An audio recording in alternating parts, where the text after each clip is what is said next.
Uhuru, brothers and sisters, Uhuru. My name is Alex Morley. I'm the chairman of the African People's Socialist Party in the Bahamas, and I want to thank you. Thank you very much for coming, being a part of this webinar, brothers and sisters. Uhuru. Let me say Uhuru to everybody out there in the African world and everybody out there who's listening to this webinar that's being hosted by the African People's Socialist Party. Again, brothers and sisters, my name is Alex Morley. I'm based in Nassau, Bahamas, and I'm the chairman of the African People's Socialist Party in Nassau, Bahamas. This afternoon's webinar the title of it is called Mandates Won't Save Us from the Colonial Virus. Build the African Revolution. Mandates won't save us from the colonial virus. Build the African Revolution. And brothers and sisters, as we know, the pandemic is something that's going on worldwide, and one of the things that's happened is that national governments have implemented legal measures all across the world, and these measures have impacted people in different ways. And what we wanted to do, we wanted to use this opportunity for African people to speak to each other, for African people to speak to each other, so that we can collectively solve our own problems and really try to change this world. Sometimes it seems as if all of us are sitting down and just listening to the white power capitalist machine, and we're telling them, waiting for it to tell us what to do. But we thought it was important for African people to use this opportunity for African people to talk to each other, for Bahamians, Africans from the Bahamas to talk to Africans in Jamaica, and Africans in Jamaica to talk to the Africans in Trinidad, and vice versa, brothers and sisters. So that's what we're using this opportunity to do, to build African unity. And brothers and sisters, we're going to do that, and we're going to do that in a real way, because you're going to hear from a lot of different voices, revolutionary voices throughout the Caribbean, and exactly how this pandemic is affecting those countries, and how these mandates and legal measures that's being implemented, how that's being applied, whether it's being applied equally or with justice. And in this webinar, you're going to be hearing from Dr. Aisha Fields, who's the director of APSP, the All Africans People Development and Empowerment Project.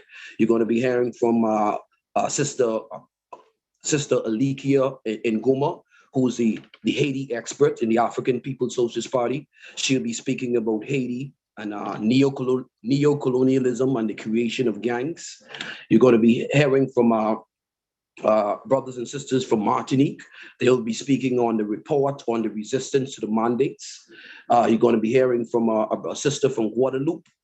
She'll be speaking on African resistance to the mandates, chemical warfare. That's Sister Comrade Crystal Martin from Guadeloupe. And you'll also be hearing from Sister Janelle Owens from Jamaica.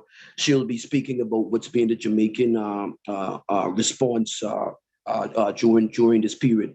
And of course, brothers and sisters, you're going to be hearing from the chairman of the African People's Socialist Party. And I should have started off by telling you guys who is the chairman of the party, and highlighting our leadership. And let me just take this opportunity to do that. The leader of our party is Chairman Omali Yeshitela. He's the leader of the African People's Socialist Party, and he will be giving the closing remarks for this webinar. And brothers and sisters, I believe that this will be a powerful webinar where we're trying to, provide information, and just create an opportunity for African people to talk to each other, so that we can use this opportunity to come up with our own solutions to transform our lives. So, brothers and sisters, the first person that we have on the panel this afternoon, we have Dr. Aisha Fields, who's the director of APSP, an organization within the Uhuru movement. And she's a physicist. She's been doing a lot of work, a lot of trailblazing work during this pandemic in regards to ADEP and using communications and technology just to connect our people during this period. But Sister Dr. Aisha Fields, she will be opening starting off this webinar. She'll be speaking on the people's war against the colonial virus. Dr. Aisha Fields. Uhuru, Uhuru, Comrade Alex, thank you so much for that introduction. I just want to say how much of an honor it is to participate in this very timely webinar that's been organized by our party, the African People's Socialist Party, as a part of the process to build the Caribbean front of the worldwide African Revolution. And before getting started, I really want to salute my leadership, Chairman of the African People's Socialist Party, Omali Yeshitela, our Deputy Chair, Onazane Yeshitela, and all of the members of our party's National Central Committee, along with members of our party and our movement worldwide. And as Comrade Alex said, my name is Aisha Fields, and I am a member of the National Central Committee of the African People's Socialist Party. And my responsibility on the National Central Committee is to lead one of our party's mass organizations, which is known as the All African People's Development and Empowerment Project, or APDEP. And APDEP organizes skilled African workers around the world, including doctors, nurses, mental health professionals, scientists, engineers, agriculturalists, teachers, and others to contribute our skills to the movement for African freedom and self-government, which is led by our party. Through APDEP's Project Back On, which we're building as the African nation's response to the Red Cross, as our own African Emergency Preparedness and Disaster Program, APDEP has been working consistently to address the needs of our people during this period of the coronavirus, or what our chairman has coined the colonial virus. At the very beginning of the pandemic, APDEP was called on by our party to establish and lead COVID-19 People's War Commission. And we were tasked with creating protocols and the programs that would help our people to navigate this period of COVID-19. We right away began working under the leadership of our medical advisory team to create COVID-19 outreach materials with our protocols and distributed them by the thousands to African working class communities throughout the United States and South Africa. We created our international COVID-19 telehealth program in July of 2020, which has for almost 1.5 years now offered African people around the world access to free appointments with our APDEP licensed doctors and nurses to answer our people's COVID-19 questions and concerns. To date, we have taken appointments from various parts of the African world, including the US, Europe, and Africa. This pandemic, as the reports you're going to hear today will show, has exposed many of the colonial contradictions faced by African people everywhere. Having been forced to live in communities that often lack healthy food and healthcare, Africans have come to experience high rates of diabetes, high blood pressure, obesity, other colonial health conditions that put us at an increased risk for COVID complications and death. Because of our status as colonized people, African and indigenous people have been hardest hit by this colonial virus. In fact, at least 1 in 3 Africans living in the United States have had a friend or family member who has died from this virus. And our movement has been affected directly. You know, we've lost dear comrades and loved ones from COVID-19, even recently. Africans in Europe and other imperialist centers have also been affected disproportionately from COVID-19. And at different times during the pandemic, Africans were dying at 4 times the rate of white people in Europe. Much of the continent of Africa and the Caribbean had been spared huge numbers of COVID cases in the earlier part of the pandemic. Now we're seeing increases, particularly in the Caribbean, that while not as high as what we've seen in the US and in Europe and some parts of Asia, are a definite cause for concern, especially in the lack of health infrastructure that exists in many parts of that region. US, UK, Russia, China, and Cuba are among those countries that have developed their own vaccines, positioning US and British companies in particular to make hundreds of billions of dollars per year on COVID vaccines alone. African people living essentially as a stateless people around the world have no current independent capacity to create our own COVID-19 medicines, therapies, and vaccines. And so this really places us in an extremely precarious position, especially as vaccine mandates become more and more common.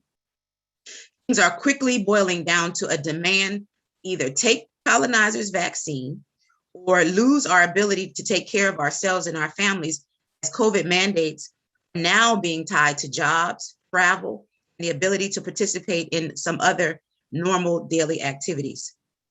Our history and our current relationship to this colonial capitalist system, which is full of examples of African people being used as guinea pigs, this foul for-profit medical system and pharmaceutical industry, and our collective experience living in a world whose whole political economy is based on the theft of land, genocide, rape, and all sorts of unspeakable acts committed against African and other colonized people, almost requires us to resist any vaccine campaign, let alone a mandate imposed on our people.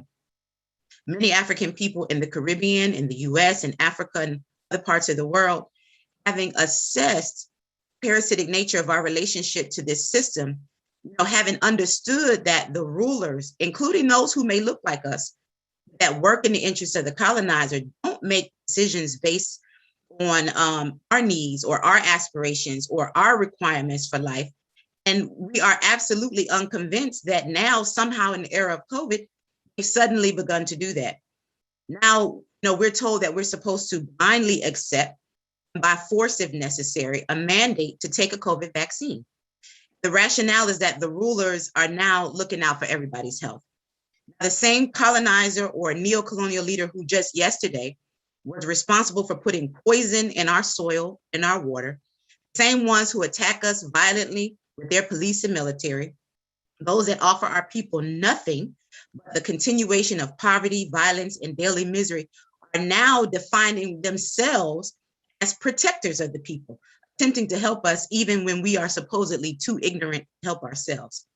But we reject that analysis outright. African people are not being irrational or unscientific when we resist COVID mandates. We are responding to our very real material relationship and collective experience as a people, are moving based on the recognition that you can't try to kill me Monday through Thursday and then say, I should believe that you're trying to save me on Friday. It doesn't work like that. So I want to say, though, that this position that we have in unity with our people's resistance to the various vaccine mandates that are upon us is not a statement or position that we take as so-called anti-vaxxers. In fact, our party, at the recommendation of APDEP's medical advisory team, has recommended vaccination as part of our COVID-19 protocols. For us, though, the issue of COVID-19 government mandates is not a scientific question. It is a political question. It's one that is very much tied to the fact that we assert the colonizer has no legitimate authority over our lives as African people, and therefore they have no right to mandate that we take these vaccines. Our chairman, Omali Yeshitela, and our theory of African internationalism that he developed helps us to understand that the primary contradiction confronted by African people, exposed in a very profound way during this period of COVID-19, is our colonial domination.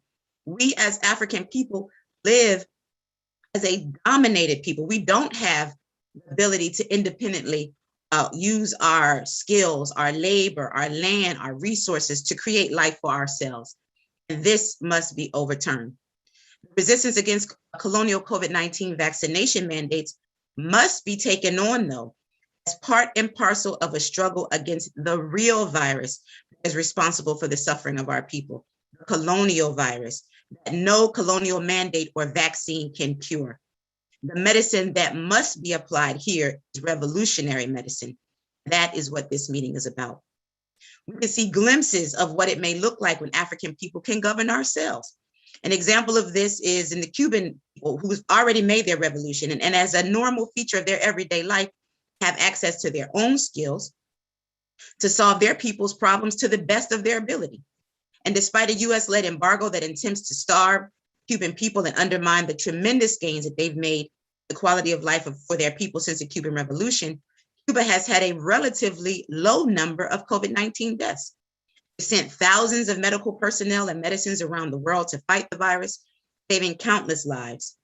Its thriving biotech industry and world-class scientists have created 5 vaccines of their own, which are being used to vaccinate their entire population, with promises to share that vaccine with other countries that have been locked out of the current vaccine schemes dominated by the US and the UK. We never hear about it in the imperialist media, but Cuba was in fact the first to vaccinate children ages 2 and up. There are no large-scale attempts to resist the Cuban-made vaccines from the Cuban people. And this is because the people of Cuba are not alienated from their government.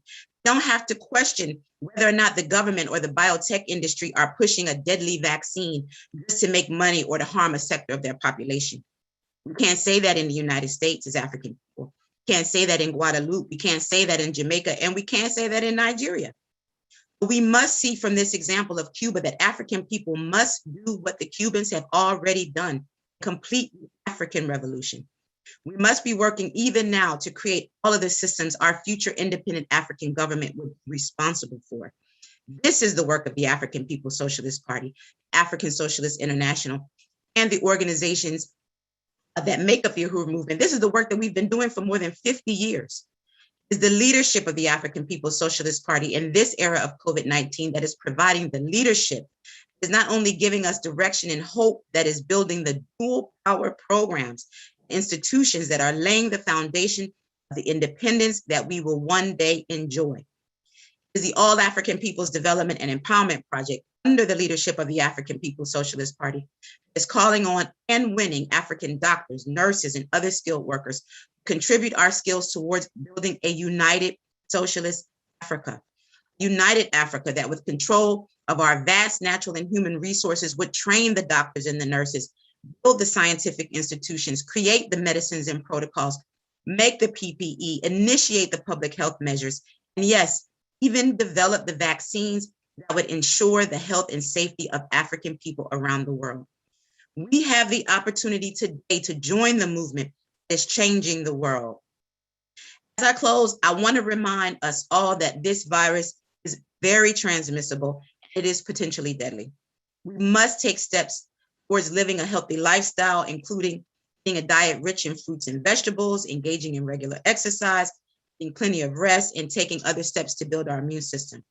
Whether you are fully vaccinated or not, wear a mask at all times when in indoor public spaces. Continue to minimize your close interactions with others who are not in your household or who are at increased risk of COVID-19 complications. And when such interactions are necessary, everyone should please wear a mask.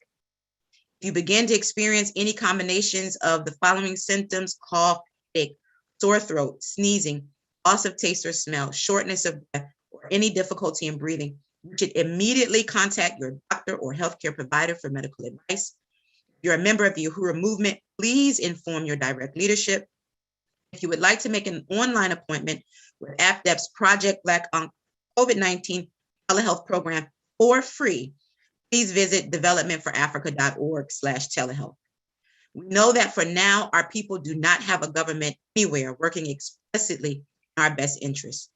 What we do have, though, is the international Uhuru movement, led by the African People's Socialist Party and Chairman Omali Yeshitela, building around the world with its singular mission to end the colonial domination of our people and to establish on our motherland, continent of Africa, our own socialist government that would use our collective resources, human and material, to protect us from this virus and any other condition or situation that may confront us. African medical professionals and scientists, join APDEP, contribute your skills to the African Revolution by going to developmentforafrica.org.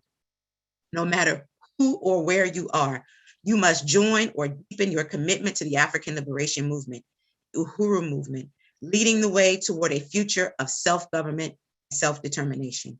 Uhuru.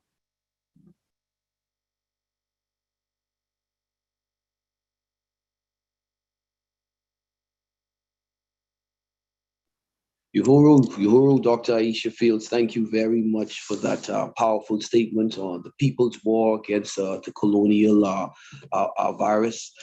I'm sure that all of us would have learned a lot of information, and it's the correct political line that we should take. And I believe that, all of us are out there right now searching for how we should approach this issue. And I believe that the party's political line is the line that the masses need to hear. Uhuru brothers and sisters, so thank you very much, Dr. Aisha Fields. The other person, comrade, that we have on the panel, brothers and sisters, is the Haiti expert in the African People's Socialist Party, Comrade Alikia Ngoma. She will be speaking on Haiti, neocolonialism, and the creation of gangs. That's Comrade Alikia Ngoma. Uhuru, thank you, Brother Alex, for that, Comrade Alex, for that introduction. My name is Alikia Ngoma, and I am a member of the African People's Socialist Party. I'm the administrative assistant for Chairman Omali Yeshitela, and it is the chairman who assigned me to be the Haiti expert of the African People's Socialist Party and the Haiti editor of the Burning Spear newspaper. I want to thank the African People's Socialist Party's Caribbean region for having the discussion on Haiti in this webinar, Mandates Won't Save Us from Colonial Virus. And briefly, before I talk about the question of the gangs, I think it is important to talk about how Haiti has been affected by the coronavirus, which is to say that a lot of people are or have been aware that Haiti has had relatively low cases of COVID-19 as compared to many other countries in the world, and especially as compared to what a lot of people had expected. To date, Haiti has had 23,406 total cases, 658 deaths, 20,149 recoveries. And so with active cases, 2,599 active cases. And that has been enough information for a lot of people to just simply say COVID does not exist in Haiti.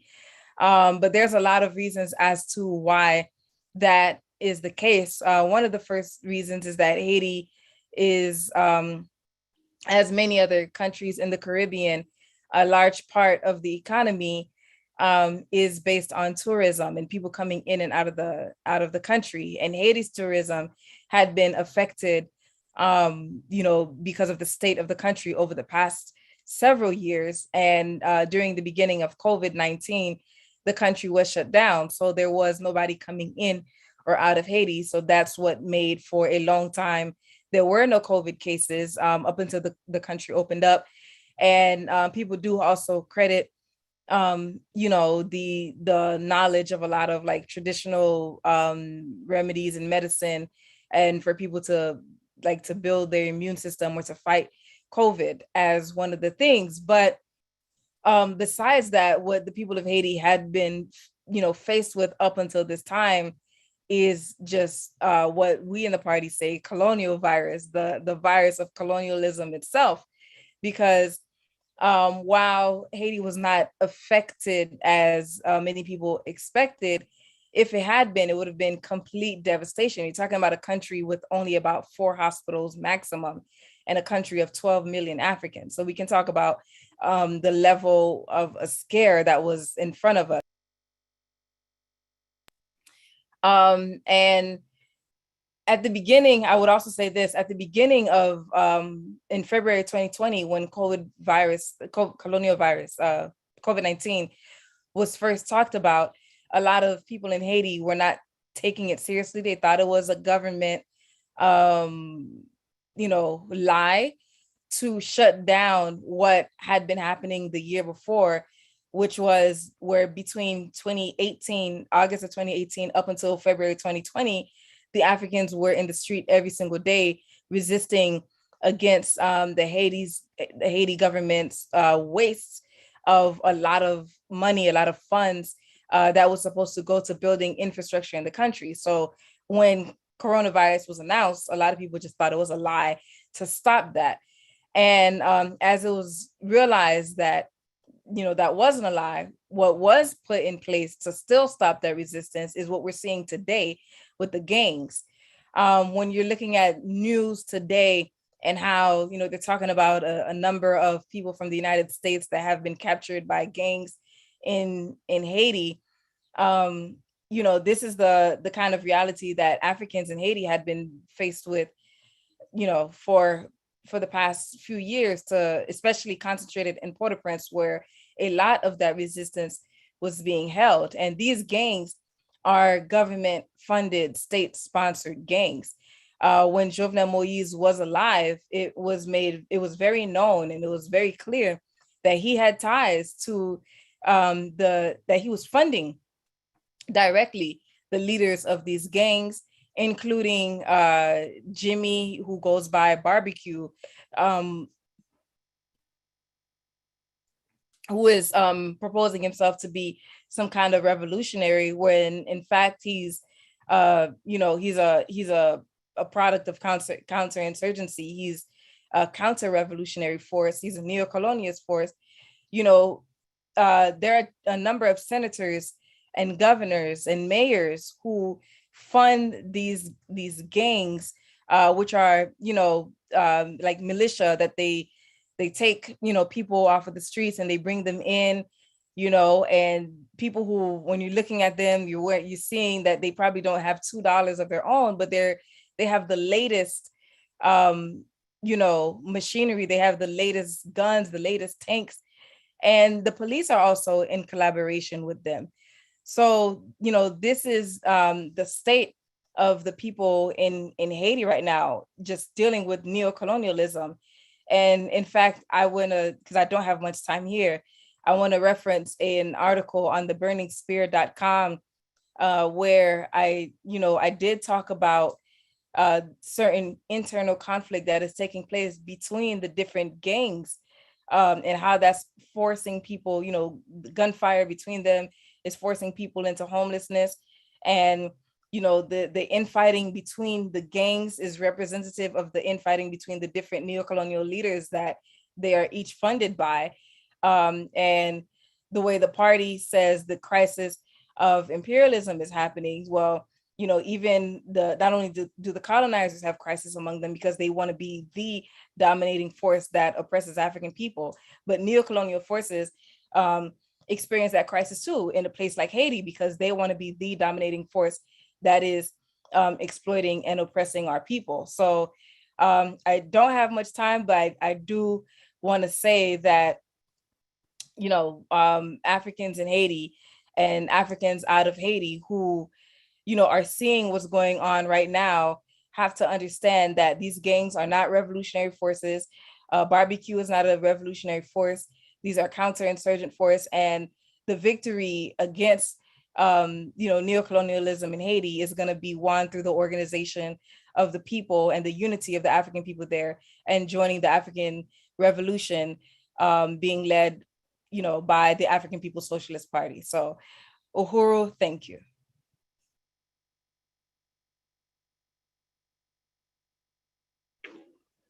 Uhuru, sister, comrade Ngoma.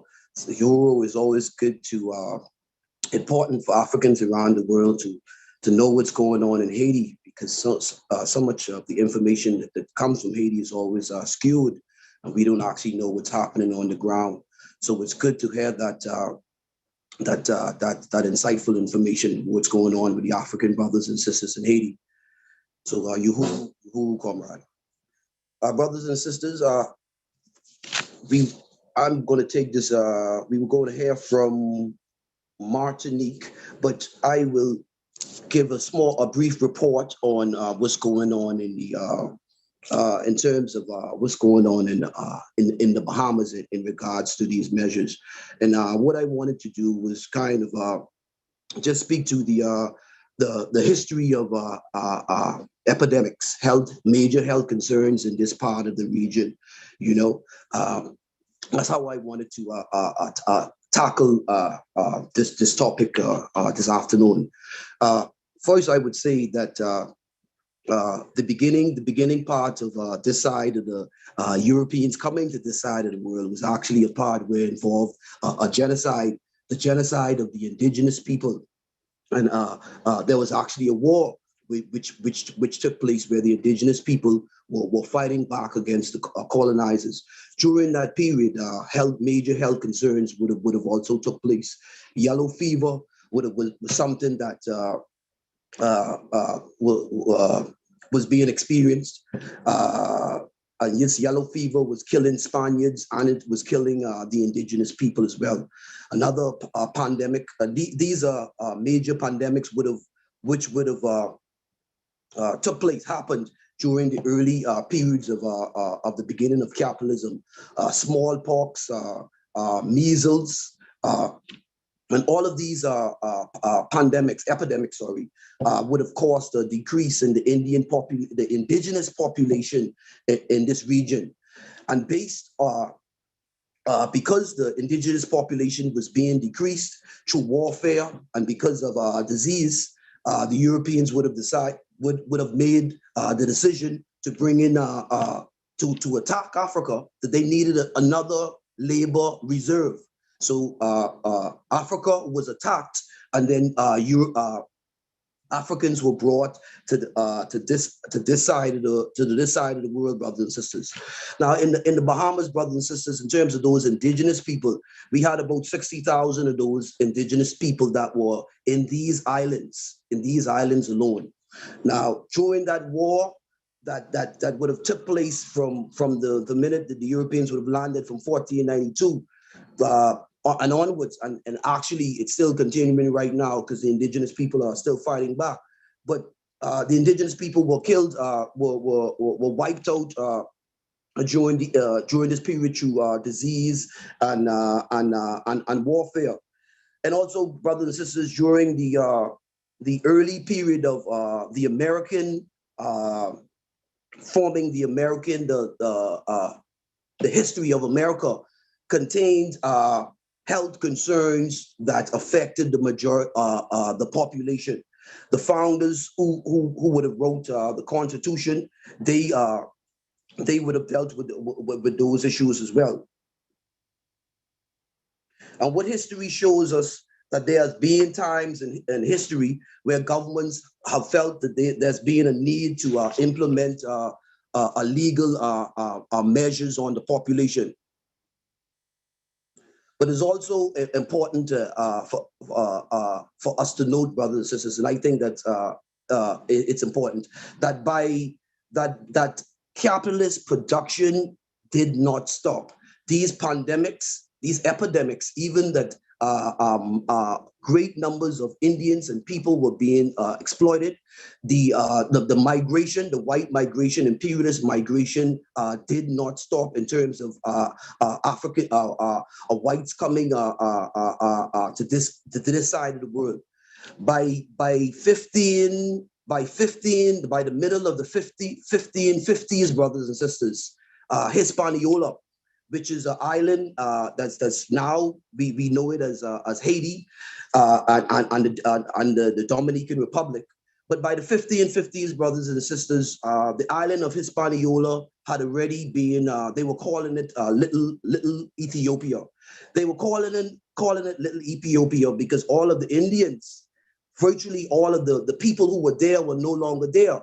And the Africans who were on one side of the world are actually being brought to the other side of the world. So the African people were starting to become the majority of the island. So they were calling Haiti was now being referred to as a Little Ethiopia. I only say that to say, brothers and sisters, to just bring the point that between 1492 to 1550s, that's only about 60 years to just emphasize the pace at which white imperialism was moving. It didn't stop. It kept on moving, and it actually kept on moving relentlessly. And I think that's one of the main point that I am trying to make in my short presentation as well. And as I would have mentioned, the founders in the American. George Washington, George Adams, Alexander Hamilton, all of those leaders also faced national pandemics. And all of them thought that there were circumstances that had emerged that required the government to pass laws that would affect the individual freedoms of everyone. But the only problem with this is that when these governments in this part of the world have passed these laws, brothers and sisters, it's the same issue with the founders of the American of the U.S. who would have passed such laws. When they passed these laws saying that they are doing them for the good of all, they were actually slave owners at the same time. That's the whole point. The whole point is that not only were they trying to preserve the people or their country, but they wanted to preserve the status quo, their world, and their world, the white world, which is on a foundation of the exploitation and Black and brown people. And I think that kind of that's what's going on in the world right now, where we have measures that are being implemented, but we are unsure. We know that these measures aren't being implemented equally because there's a basis, a foundation where Black and brown people are being exploited. So there's this unequal implementation of a lot of these illegal measures around the world. But that was really more of the point that I wanted to kind of express. In terms of some of the things that would happen in the Bahamas, that what I noticed, there was a halt in the production of persons being able to move around, and that was somewhat halted or retarded to a certain extent. But the investments that the government, foreign investments that were going on, they continued to go on during that period. The country was almost shut down to a certain extent. Only persons in the essential services were able to move about. So for about 18 months, only the major investments, they kept on going. When I say investments, I mean the building. The U.S. Embassy, that didn't stop building. The port didn't stop building. The hospital, the amendment, the additions that they are making to the hospital didn't stop building. And the work there's a lot of gated communities and communities that are being built in the Southwest region for the white community who they want to migrate to the Bahamas.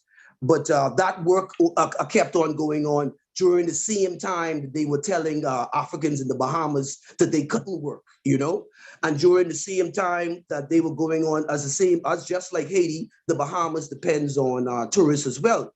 But during the pandemic, we had laws that prevented Africans from going to the beach on the coastline, but also at the same time, we had a government that was promoting for Europeans or visitors to come to our country so that they can get away from the insecurity in their countries.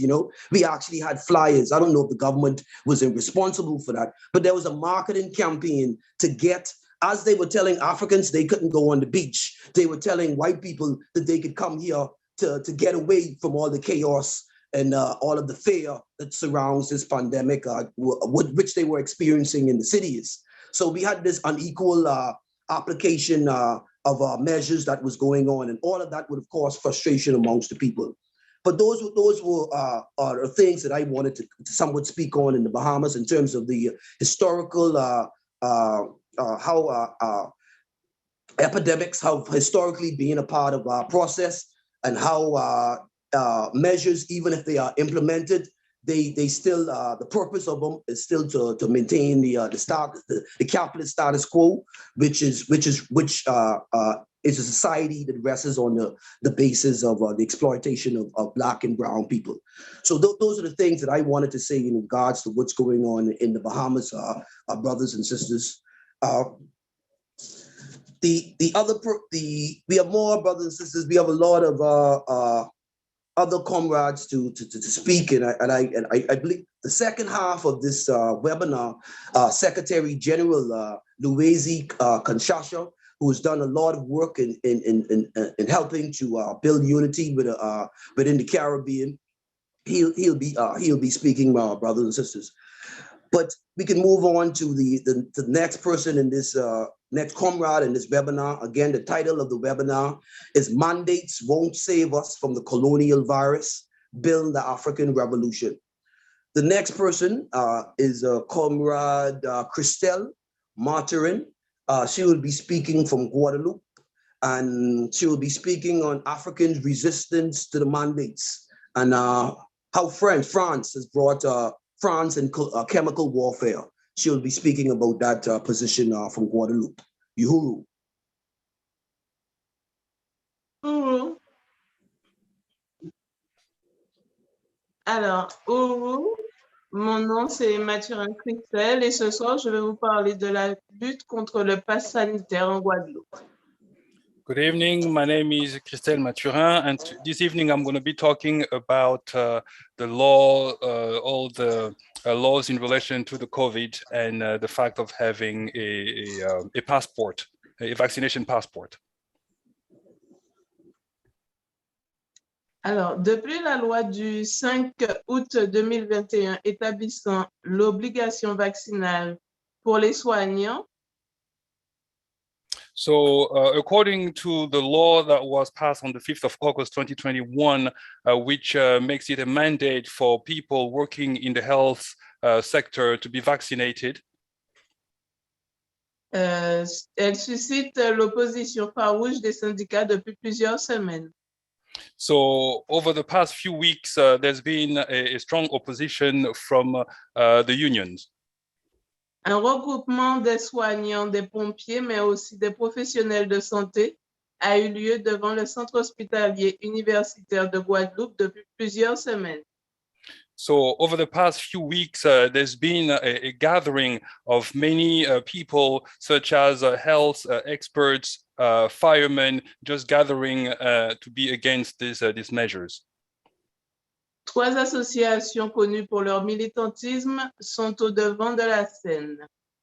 So currently we've got 3 major associations or groups that are really at the forefront of this campaign. Alors, la première, l'UGTG, Union Générale des Travailleurs de Guadeloupe, représentée par Élie de Mota. So there's one group that is represented by a gentleman called Elie de Mota, which is one of the main unions in the country. Leur lutte se porte surtout sur les droits des travailleurs et les luttes contre la profitation. So what they stand for is mainly all the laws regarding workers and then being basically standing against their exploitation. Le deuxième, c'est le collectif Sentinelle Guadeloupe, qui est une association de citoyens qui a pour objectif de mettre les préoccupations citoyennes au centre des décisions politiques. There's a second organization that is basically a group of people, citizens, who are basically a collection of people fighting to basically standing against anything to take advantage of them. Ce collectif est représenté par Monsieur Éric Coriolan. And this group is represented or led by a gentleman called Éric Heriolon. Et la dernière association, c'est les Moun Guadeloupe, une organisation à but non lucratif qui défend les droits des citoyens. So there's a third group that is a group that is also fighting for the rights of citizens. Et qui est représenté par Ludovic Tolassi. And this one is represented by a gentleman called Ludovic Telassi. Chacun menant des combats différents, ils se sont rassemblés afin de faire corps devant l'État colonial français. So although those 3 groups have different agendas, but on this occasion, they decided to join hands so that they struggle or they fight against the colonial system. Ces manifestations ont eu pour leitmotiv principal le refus de la vaccination obligatoire des soignants, de la population et aussi des enfants. So there's been a lot of marches organized basically with the common theme that is fighting against the obligation to be vaccinated, but also rights for humans such as women and children. Il dénonce aussi la violation de la nécessité du consentement libre et éclairé et du droit au respect de l'intégrité physique. And two other elements that they are standing for is the violation by the government of people's right not to be vaccinated, but also the respect of the human body. Il dénonce encore le fait d'avoir laissé mourir les patients atteints du COVID en les renvoyant chez eux sans médication adaptée, mais juste avec une ordonnance de Doliprane.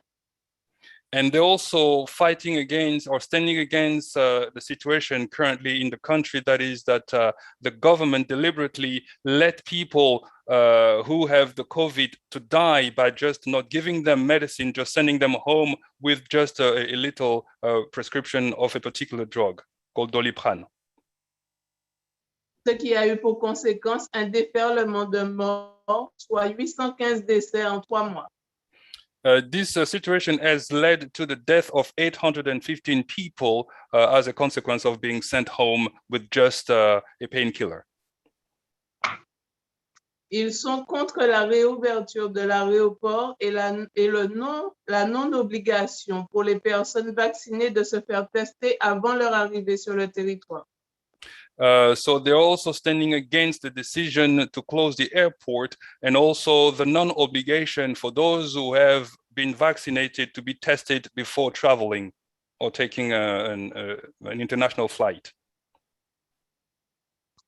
Côté action, plusieurs plaintes ont été déposées contre l'État colonial français et le CHUC. So currently there's been many court cases or law actions against the French government. Plusieurs manifestations se sont déroulées dans diverses communes de la Guadeloupe et le nombre de manifestants ne cesse de croître de jour en jour. So currently, as days goes by, we have a lot of people marching, gathering in the region of Guadeloupe, where more marches are being organized. Pour le moment, une seule de ces actions a eu un retour positif. C'est la plainte qui a été portée contre le CHUG. C'est quoi le CHU? Oui, le CHUG, le CHUG. Yeah, so far only one action has been successful, which is the main union that was referred to in the beginning. So that action has been successful. Ce qui les a contraints à commander les traitements nécessaires et les tests en quantité suffisante afin de soigner et de tester la population. So which means that it has been so successful that now the government has now decided to really order as much medicine as possible so that treatment can be administered to the people affected. Mais soyez sûrs que la solidarité et la résistance nous mèneront à la liberté. But be aware that we are going still to continue to fight so that we can reach our freedom. Pour terminer, je vais donner quelques actualités par rapport au chlordécone. So before concluding, I will just talk briefly about the chlordécone. Alors, pour rappel, le chlordécone est un pesticide très dangereux qui a été utilisé en Martinique et en Guadeloupe alors qu'il avait déjà été interdit d'utilisation aux États-Unis et en France.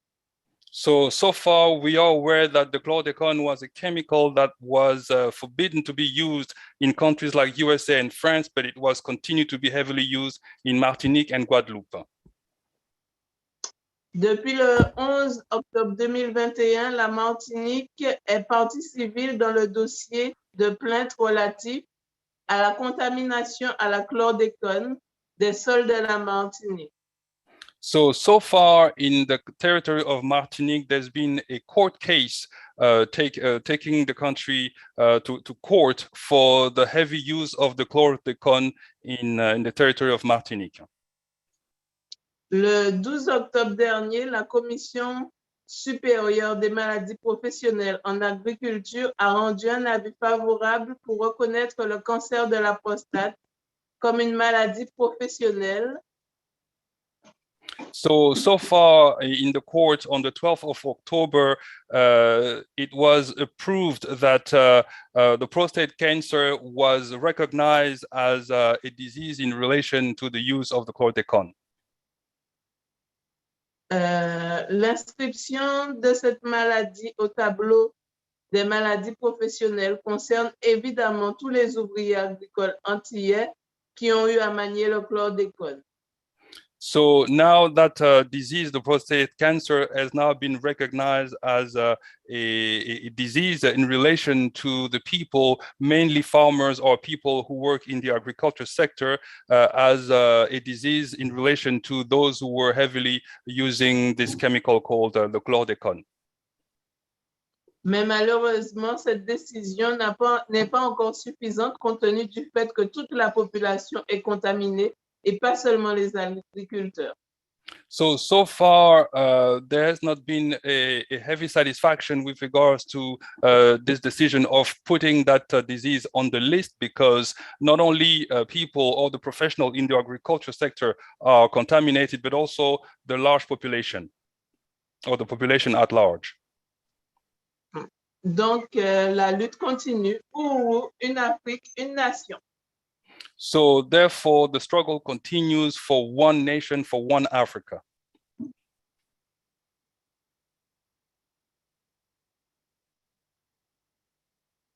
Thank you.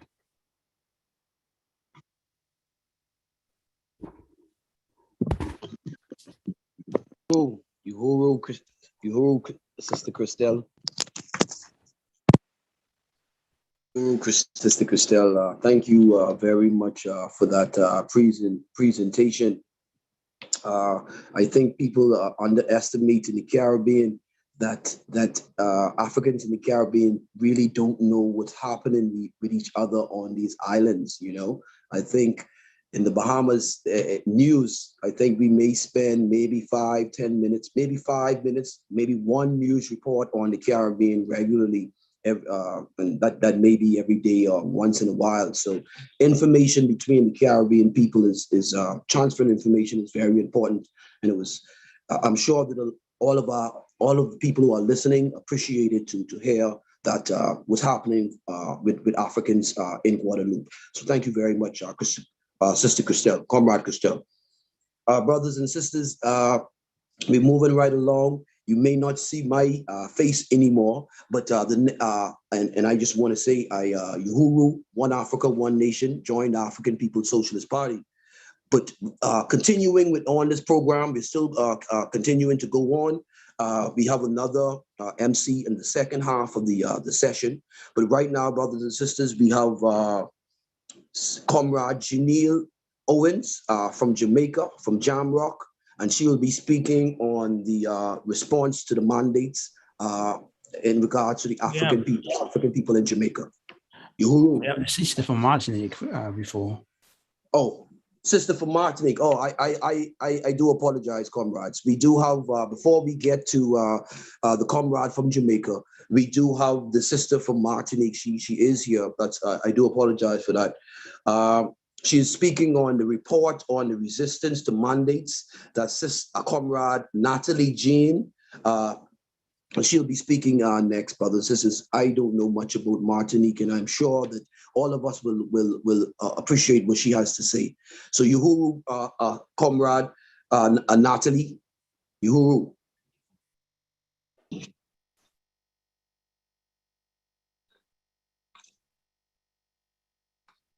Hello. Oui, Nathalie, c'est à toi. Tu peux commencer. Ok. Uhuru tout le monde. Comment allez-vous? Uhuru to everybody. How are you? Alors, effectivement, la Martinique a subi les mêmes contraintes que la Guadeloupe depuis mars 2020. So indeed, since March 2020, we have had the same situation in Martinique as in Guadeloupe. So the same rules as in obligation to be vaccinated and have a passport, and then being able to have a test before traveling. Voilà, donc, en fait, certains de nos camarades ont dû mener l'année dernière déjà un combat pour pouvoir imposer au gouvernement l'obligation de fermer les frontières, puisque nous accueillions encore à l'époque les croisières et les avions. So indeed, there's been a campaign to fight against the government because before we still had the situation where people were still allowed to travel. So we were fighting to close the border so that we prevent people from coming in. Donc, le combat a été mené aussi depuis l'an dernier contre le masque qui est imposé aux enfants dans les écoles, avec 30 degrés, donc c'est insupportable. Mais malheureusement, le gouvernement ne veut rien comprendre. So unfortunately, the government doesn't want to listen. In particular, we had the case of the government forcing people to wear the mask. And then we have to think about the reality of my country where it's 30 degrees, you're wearing a mask. And there's been a campaign to fight against the wearing or the obligation to wear a mask, but the government doesn't want to listen. Et au niveau donc nous avons eu une cinquantaine de décès jusqu'au mois de juin 2021. Et une fois qu'ils ont ouvert les frontières au mois de juillet, ça a explosé. Nous sommes passés à près de 700 décès. So before the borders were open, we had 50 deaths in total in relation to the COVID, and that was back in June 2021. But when in July, 1 month later, the borders were open, the cases rose from 50 to 700 deaths due to the COVID. Donc ces décès sont liés uniquement au manque de soins, parce qu'on leur a imposé de se contenter de Doliprane et de rester chez eux. Il n'y a pas eu de suivi médical, il n'y a pas eu de soins, il n'y a pas eu de traitement. Et ces personnes sont décédées exclusivement parce qu'elles sont arrivées en état vraiment très grave à l'hôpital. So the death that I'm talking about, the 700 death, is just due to the fact of a lack of treatment, because the French government just sent people back home with a drug called Doliprane, which is just a sort of a paracetamol or ibuprofen, basically a painkiller. So the case for death is just the fact of there's no treatment on one hand, but also no follow-up, because when people arrive to hospital, they're already in a bad condition. Nous avons subi pendant quelques mois, à partir du mois de juillet, au moment de l'explosion de l'épidémie, un gros confinement. Pourtant, les touristes entraient quand même, bien que nous ayons été confinés. On laissait venir des personnes à 8000 km sans test et sans vérification. So when in July we had the peak in the number of deaths, although we, the local people, we the Africans were in lockdown, the government still let the borders open so that we had thousands of people, tourists, who were coming from far away. They were coming without test or without any proof that they were not, carrying the disease. Certains de nos militants se sont organisés, ont organisé une mobilisation sur l'aéroport, et 3 d'entre eux ont été arrêtés et condamnés à de la prison ferme. So our militants were actively fighting against this situation. There was a particular event or a march that was organized at the airport, and some of our militant members were arrested. And as we speak, some of them have been served a prison sentence. Il faut savoir que 70% environ de la population refuse la vaccination. Malheureusement, le gouvernement veut imposer cette vaccination à tout prix, et c'est pour ça que nous subissons la répression actuelle. So currently, 70% of the total population is against the vaccination, and this is something that is absolutely real. So fighting against this, but the government is refusing and trying to impose this obligation to be vaccinated. Le 15 octobre dernier, à l'hôpital de la Ménard, le CHU, donc le centre hospitalier de la Martinique, nos soignants et les soutiens ont subi une grosse répression de la part des gendarmes et des policiers. So on the 5th of October, in the main local hospital, police were very violent towards our people, but also towards the health professionals. Voilà, c'est-à-dire qu'ils sont obligés normalement de se faire vacciner par rapport à la loi qui a été votée le 5 août 2021, mais ils refusent cette vaccination et la population les soutient. So as I said earlier, there's the obligation from the government for all the people to be vaccinated, because there was a law passed on the 5th of August 2021, and obviously the population is against that measure. Il faut savoir que la Martinique est encore actuellement sous situation critique. Nous subissons un couvre-feu à 19h, mais ça n'a pas empêché le préfet d'ouvrir les frontières aux personnes vaccinées et elles ne sont pas testées. Donc après, on nous accuse de relancer la vague, une 5e vague, mais ça va être encore les non-vaccinés qui seront accusés. So as we speak in Martinique, currently we've got a curfew, which is that at a certain time of the day, we are not allowed to go out. But unfortunately, and that's the reality, that the people who are vaccinated, they can run free. And that's a very traumatic situation, because we are fearing that there will be a fifth wave or a fifth peak of the death rising. Donc, nous avons un collectif qui s'appelle Martinique Libre, qui s'associe aux syndicats, qui s'associe à toutes les actions.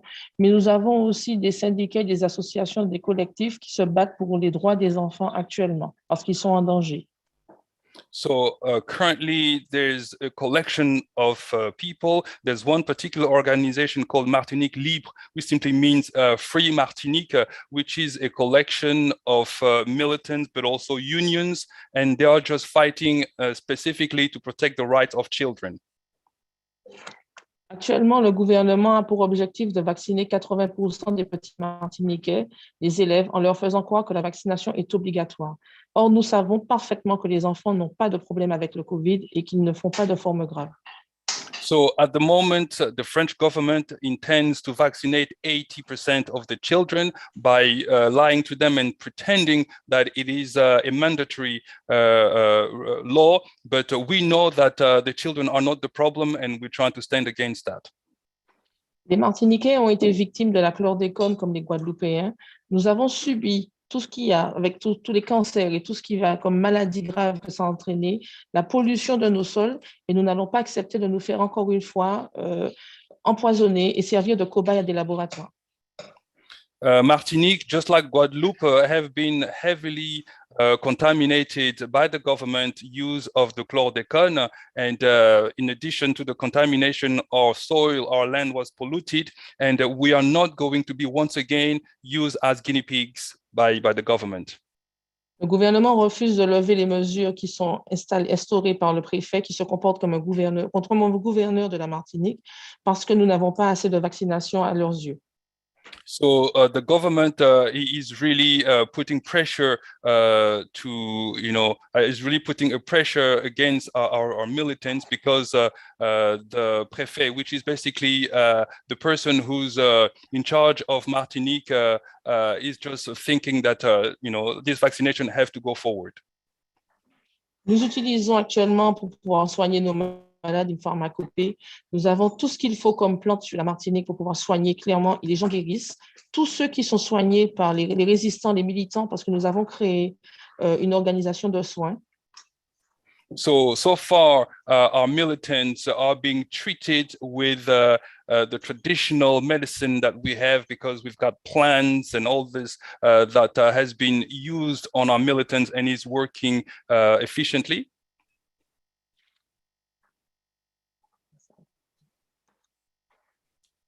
Sister, you're muted. Ma sœur, on t'entend plus? C'est bon. Nous organisons en fait ce qu'on appelle des atomodromes. Ce sont des caravanes. On va à la rencontre de la population pour leur emmener les soins, pour leur emmener les traitements, pour leur expliquer comment se traiter. Et nous allons aussi chez les personnes malades pour les soigner et leur montrer comment se soigner. So we are organized as a sort of a caravan where we go from place to place, explaining to the population how to deal with the COVID using those plants that we know are efficient to deal with this disease. Nous organisons aussi des mobilisations et des actions contre ce qui se passe actuellement pour dénoncer les actions du gouvernement et demander aux Martiniquais de nous rejoindre. Nous organisons la résistance. So in addition to that, we are really organizing a resistance, because we are really mobilized, and we are telling all our brothers and sisters to come and join us to fight against this situation. Et voilà, nous espérons en fait que nous allons bientôt gagner, parce que vraiment, nous ne pouvons pas laisser faire ce gouvernement. So we are really hopeful that this will go forward, because we cannot let this government just treat us the way that they're currently treating us. Voilà. Thank you very much.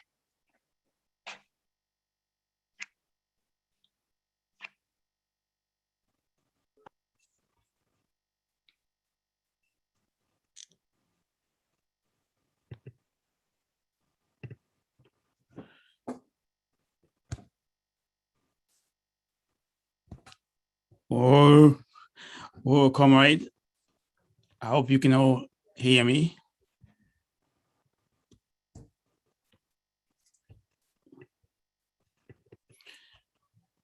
So I'm Luis Kinshasa, and I'm basically the person who's going to chair this part of the meeting.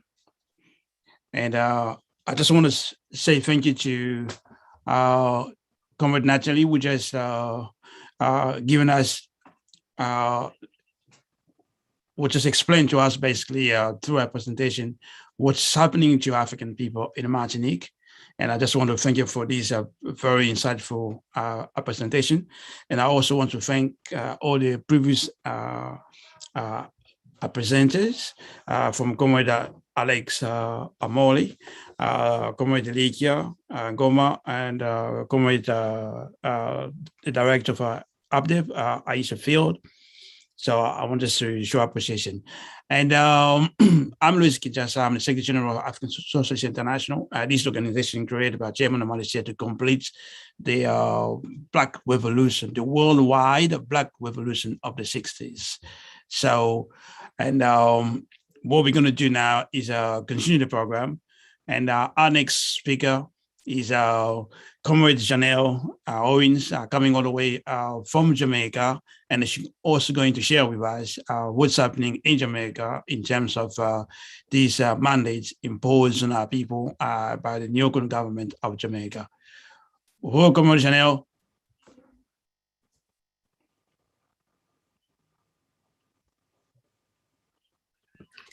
Uhuru SG. I'm so grateful to be a part of this webinar. And as it was said before, my name is Janelle Owens, and I'm a member of the African People's Socialist Party coming from Jamaica.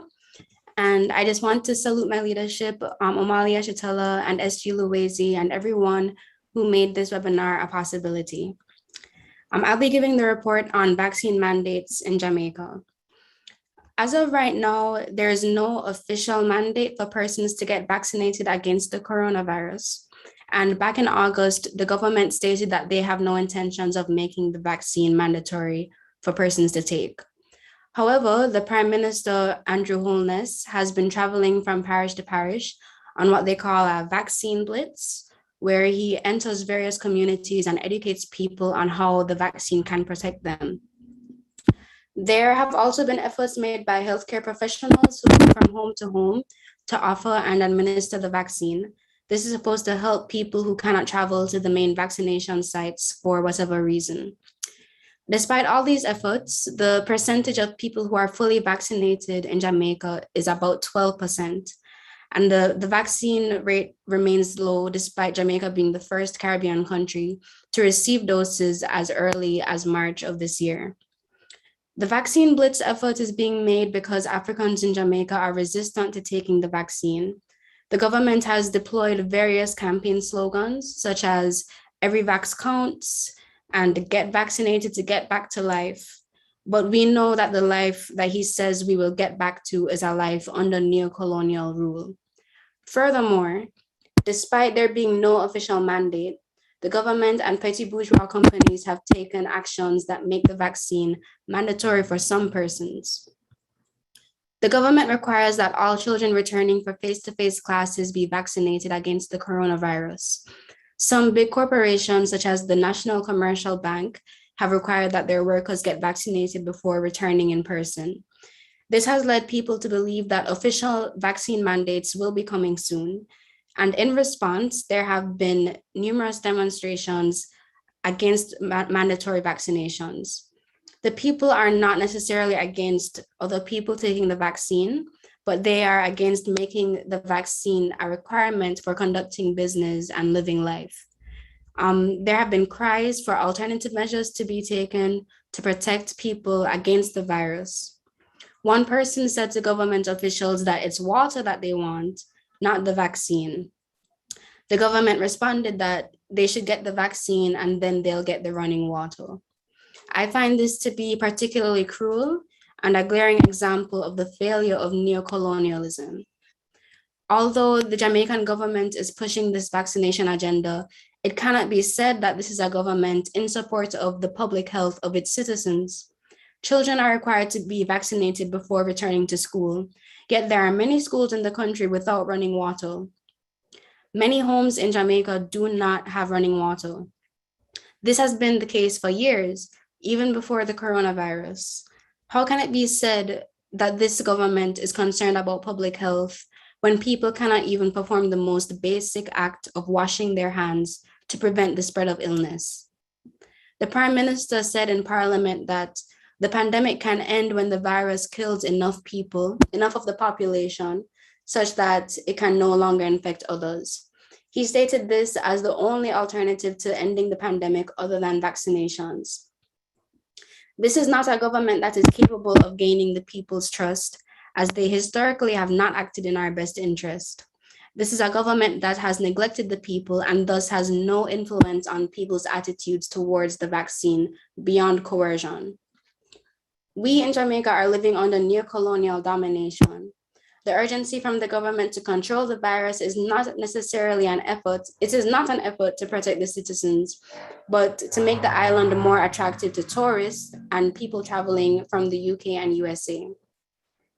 They do not want Jamaica to be a hotspot for the virus because the CDC will warn people not to travel to the island. The government requires the citizens of Jamaica to be vaccinated to conduct certain aspects of life, yet tourists do not need to be vaccinated upon entry onto the island. The people of Jamaica do not trust the current government on vaccinations because they are aware that they generally do not operate for the benefit of the country, but for their own selfish neo-colonial reasons. They have resorted to coercive measures, such as promising running water in exchange for the vaccine, because the government knows they cannot make the vaccine mandatory without further uproar from the people. Given the willingness of Jamaicans to take to the streets, I am optimistic that with the growth of the party and the organizational forces in the region, the Jamaican front of the African Revolution will be prosperous. Uhuru, thank you.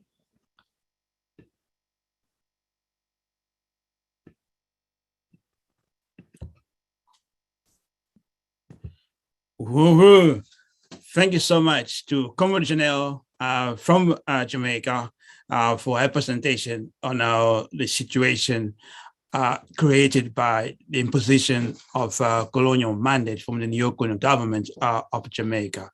And I know a lot of people are listening, and I would like to ask everyone, if you're on Facebook, if you have not shared yet, you should be sharing massively.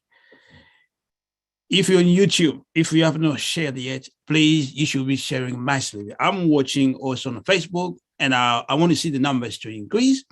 And I don't have access direct to YouTube, but I'll ask somebody to monitor that.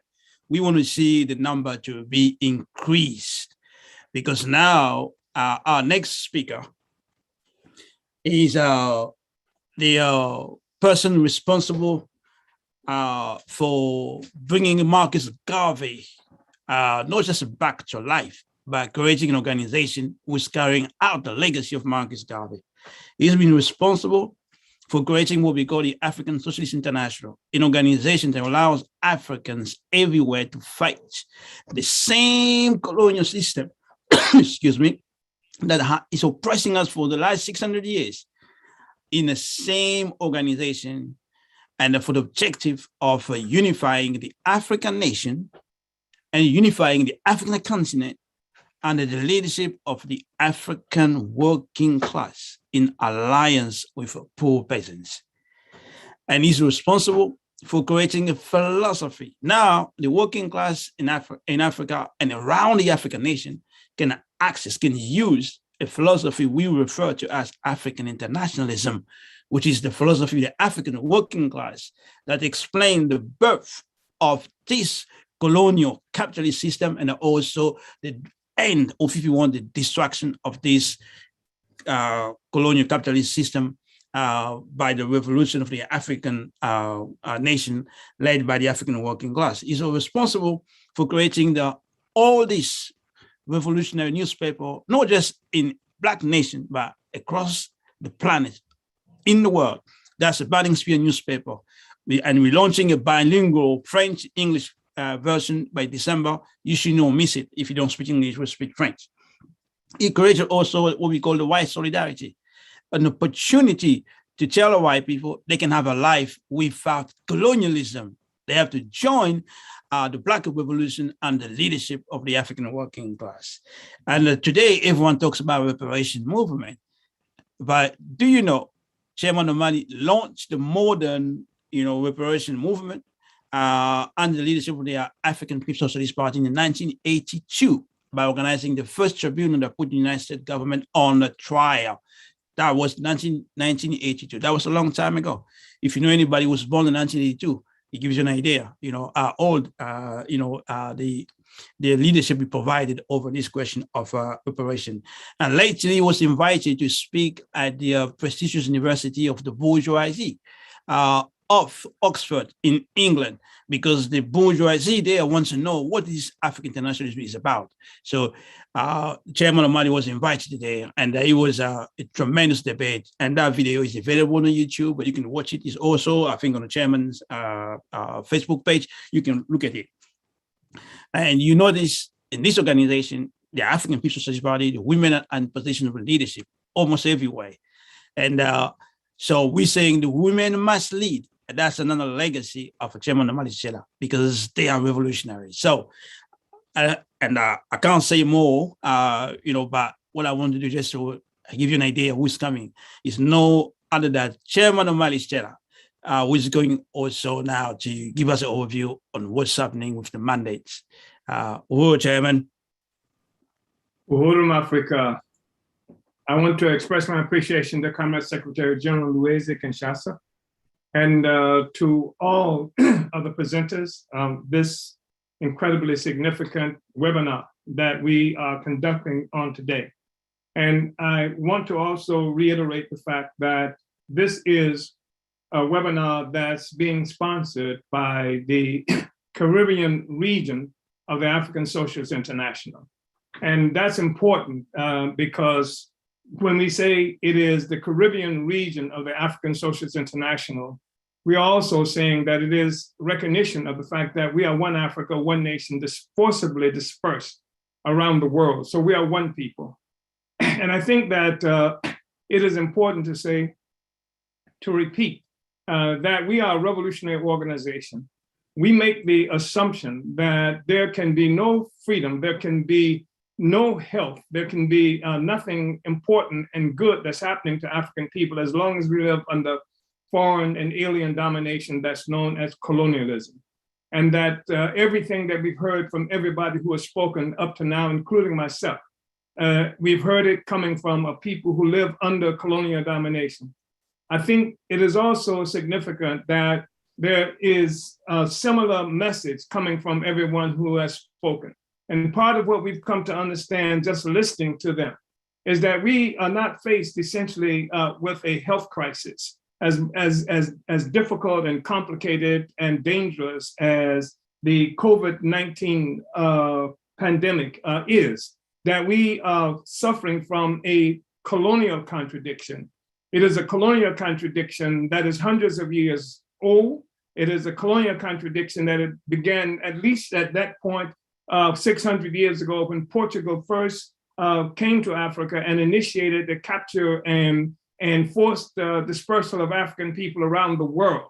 And this began the process that created a single global economy resting on a foundation of the exploitation and the theft of resources of African people in particular that was central to the rise of what we've come to know as capitalism and the further colonial domination of other peoples around the world. This is why we insist on characterizing what is known as capitalism as colonial capitalism, because that's the only thing that begins to capture the significance of colonialism as it affects us. It is true that there are different countries who have employed colonialism as particular policy to enrich themselves. But the reality is that colonialism is a global system, despite what kinds of policy determinations that may have been made by Belgium or by England or by Germany or any of the other colonial powers. It is a global system. And much of what we've heard speak to that. That's why we can hear the same message coming from Jamaica, colonized by the British, the same that we hear coming from Guadeloupe, colonized by France. And listening further, we will see that we have the same message coming from the United States, same message coming from various places in Africa, as well as we've seen in other areas of the Caribbean. So we're looking at one social system that our existence as a people, the conditions of existence of African people in the whole world is horrific. And this thing that now we are looking at in terms of a pandemic is one of the more recent expressions of the consequences of colonial domination. That is the domination by foreign alien forces that gave rise to the capitalist social system, colonial capitalism that gave rise to the power of France. We think about, and I speak of France specifically because we hear the stories coming from Guadeloupe and Martinique, and we hear of what has happened to our people in Haiti as just examples of French colonialism, and there are others that can be talked about in terms of French intervention. And we have to say something about Haiti, because Haiti was the most profound, most significant event against colonialism, against the whole colonial capitalist system that has ever occurred since its advent, in that it was a movement, a struggle that actually represented an assault on this global capitalist system. It was, which was actually what was characterized as slavery we know to be colonial slavery. This is where we saw the most powerful strike against that system. This is where we saw a consciousness among African people. We're talking about the first successful revolution of workers in the world, the first successful, if you will, slave rebellion in history. It came from Haiti. And this was something that disrupted the colonial capitalist system globally. And it was done consciously, again, by African workers who declared to all oppressed and enslaved African people around the world, come to Haiti. Come to Haiti, you come to Haiti, we can be free. And which spread out its influence and actually helped to arm people who were fighting against colonial slavery in various other places around the world, and changed the map of what is now known as the United States, defeated the most powerful imperialist armies of the world, particularly France, and then they defeated England and Spain as well. And it's important to notice this about Haiti, because again, it was central to the overall struggle against colonial domination. It affected everything that we are hearing now about from Guadeloupe, from Martinique, and other places like that. Haiti was central to the whole revolutionary movement, as well as the uprisings and things like that that occurred within the United States from a colonized enslaved population.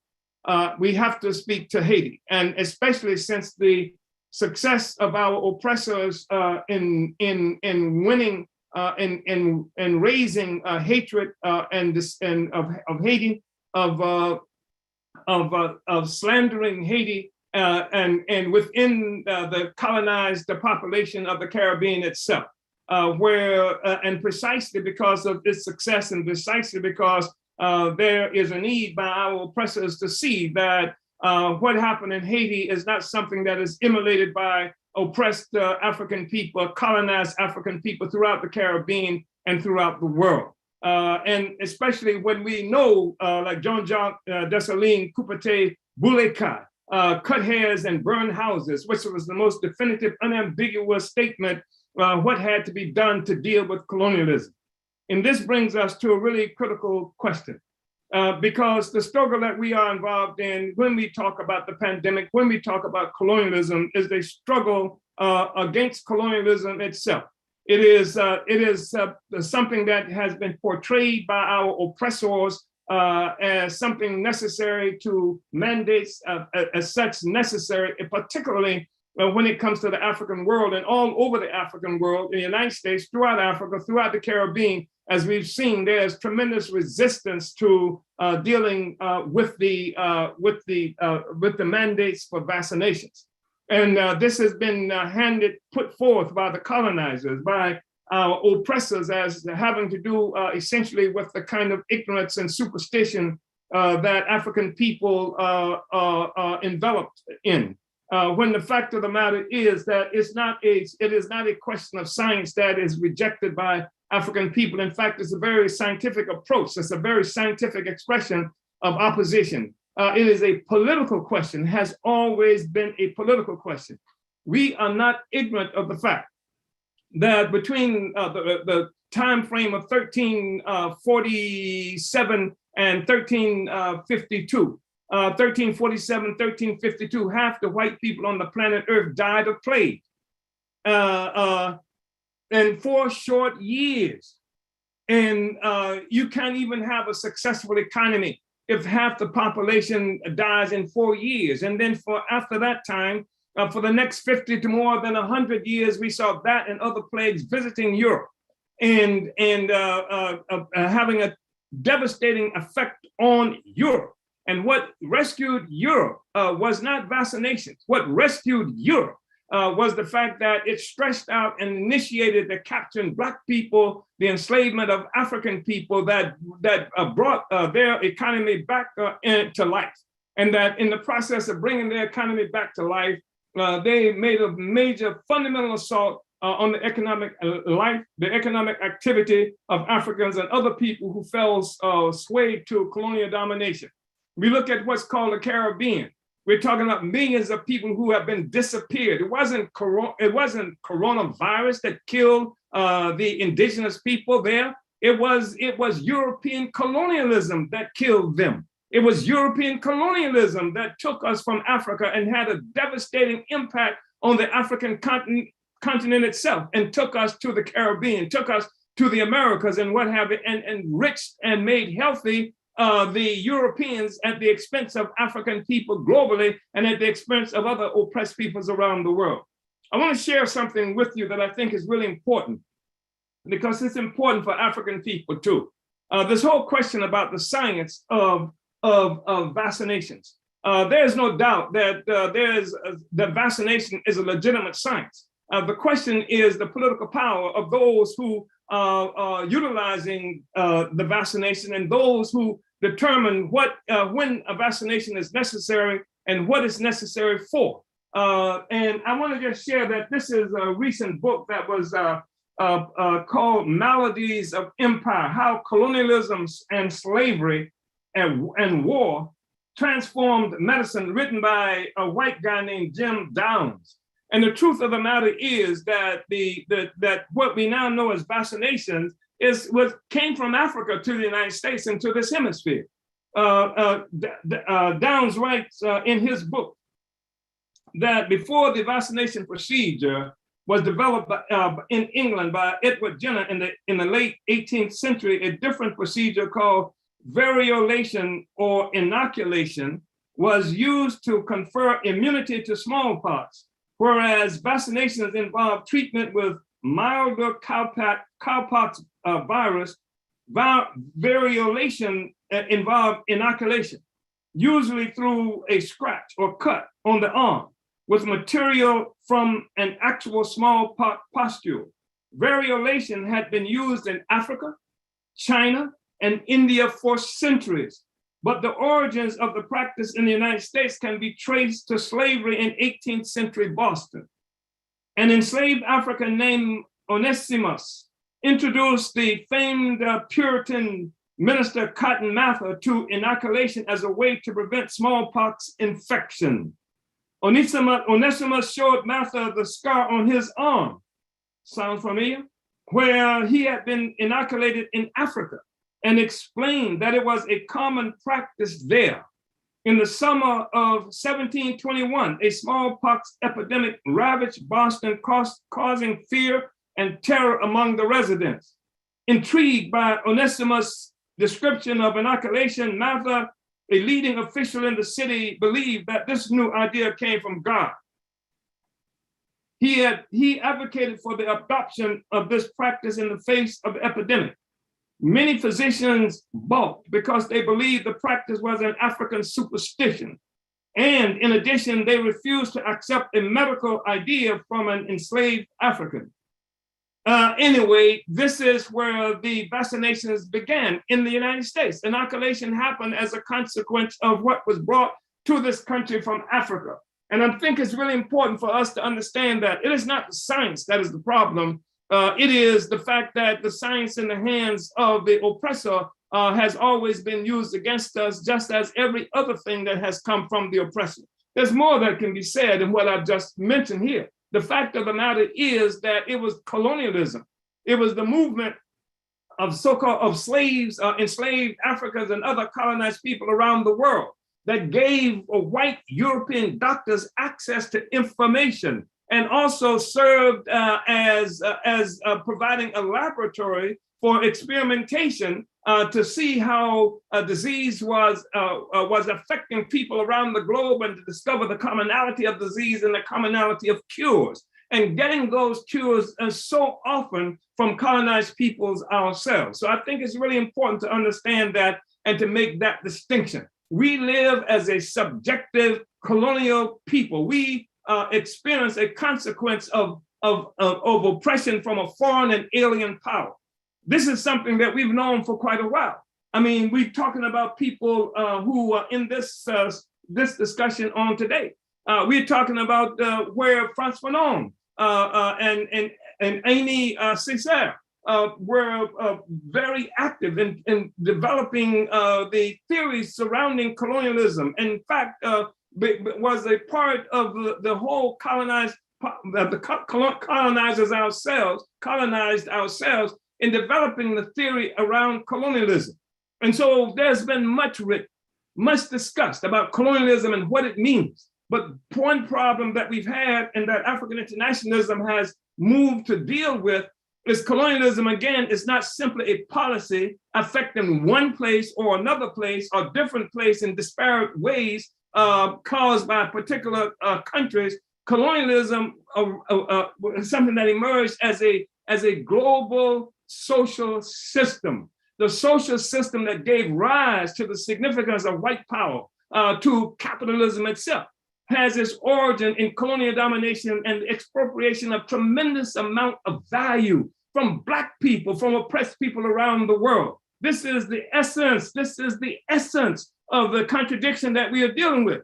It is the colonizer who decides what is illness and what is the cure. It is the colonizer with a political economy that revolves around commodity production simply for profit. That means that, so what we call healthcare and things like that, that's not something that's practiced in order to cure illness. It is to make profit. And this is one of the reasons that Africans and other people are suspicious of the entire medical profession as it's characterized, because it is a profit-generating sector of a global colonial capitalist system. So that is something that's needed, that we understand and that we need to help clarify for masses of our people. Secondly, that what we live all around the world as Black people, as African people, is that we live as a colonized people. The fact is that we don't have a government. We don't have citizenship. We can call ourselves Trinidadian and Bahamians and Black Americans and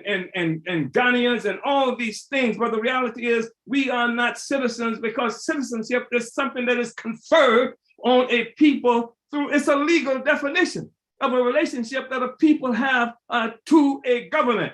The definition that has been imposed on us by foreigners and aliens. They are the ones who said that we Guadeloupeans are Black Americans, and that's the nicest things that they have called us. They are the ones who have determined at different times that African people have different physiological characteristics than other people, and therefore don't need certain kinds of medicines, or that we are something that have no significance, and therefore we can be used as guinea pigs and experimented on, etc.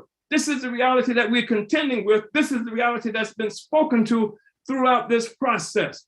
So Comrade Ilikia spoke to the issue in Haiti, and she talked about how part of the problem, part of the situation in Haiti is they went for a long time without any infections from COVID.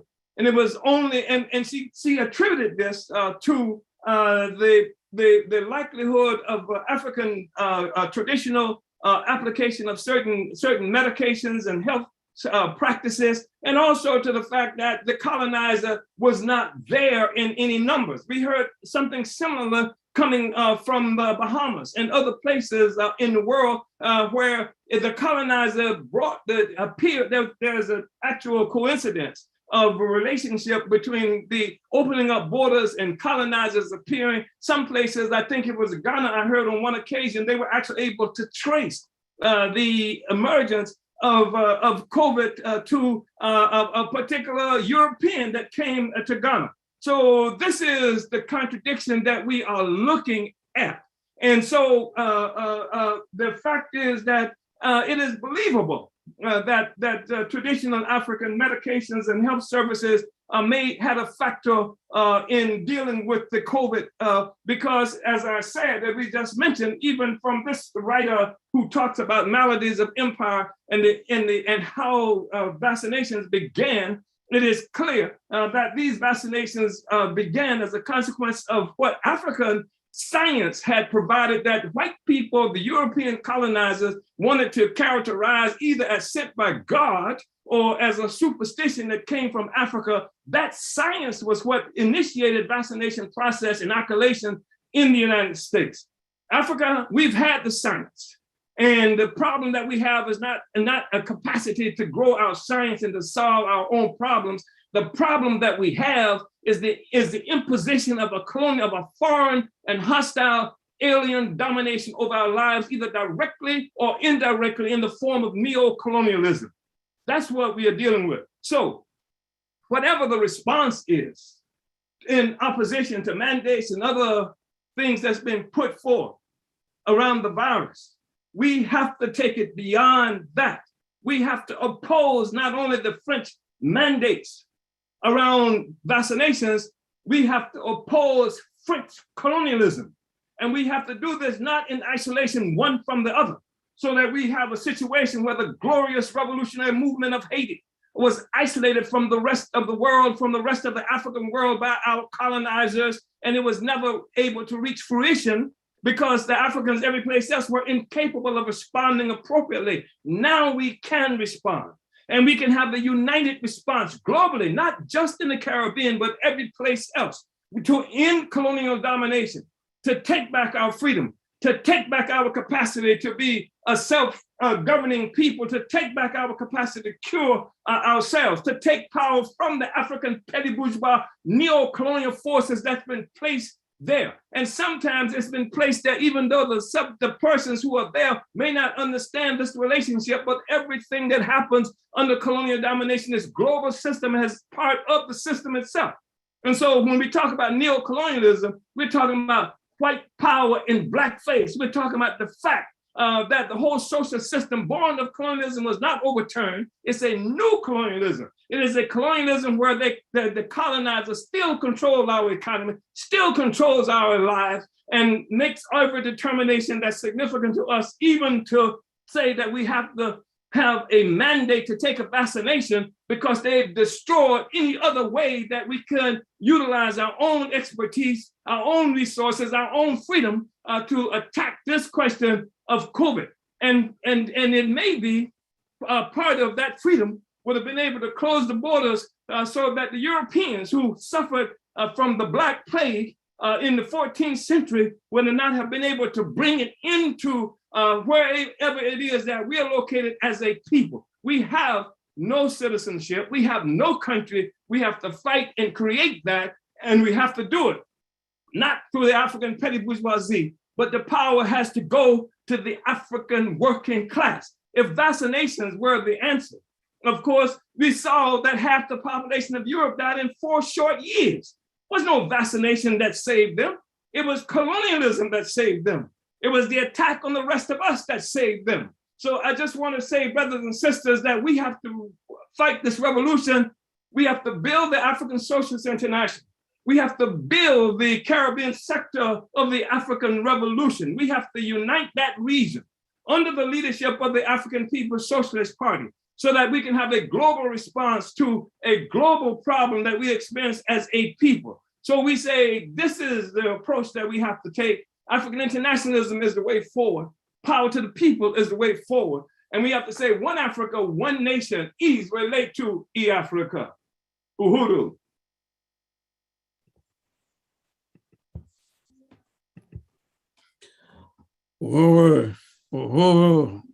Chairman Omali Yeshitela, thank you so much for this brilliant presentation. You didn't miss. If you did, you have to replay this video.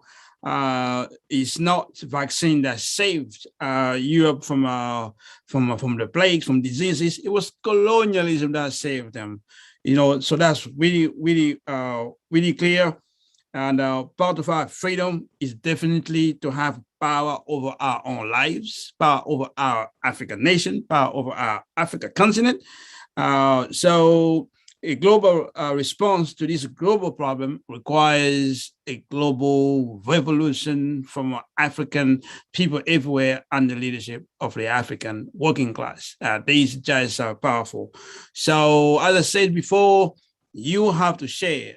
I've seen the number increased, but it's not enough from what I see, but increased. So we want to double the number I see.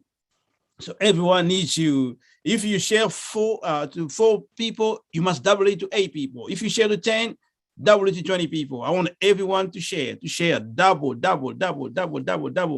you're sharing, or you can even treble it. It's really fundamental that this message reaches all corners. Everybody needs to have access to the solution. We're looking for a solution.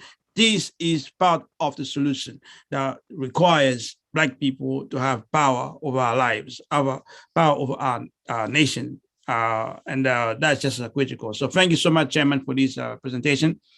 And we have one more speaker. This is going to be Comrade Peniers, who basically organizes the white population and the leadership of the African People's Socialist Party to provide white solidarity to Black power struggle. So without ado, we just want to welcome Comrade Penny for this tremendous presentation we're going to hear. Welcome, Penny. Uhuru. Thank you, Secretary General Luwezi Kinshasa. I salute this incredible event of the Caribbean region of the African Socialist International. It is a great honor, and I'm very humbled to be part of this incredible event. I want to express my unity with the brilliant presentation of Chairman Omali Yeshitela and all of the profound and highly informative presentations that we have seen here today, and also the great translation of Shiboy.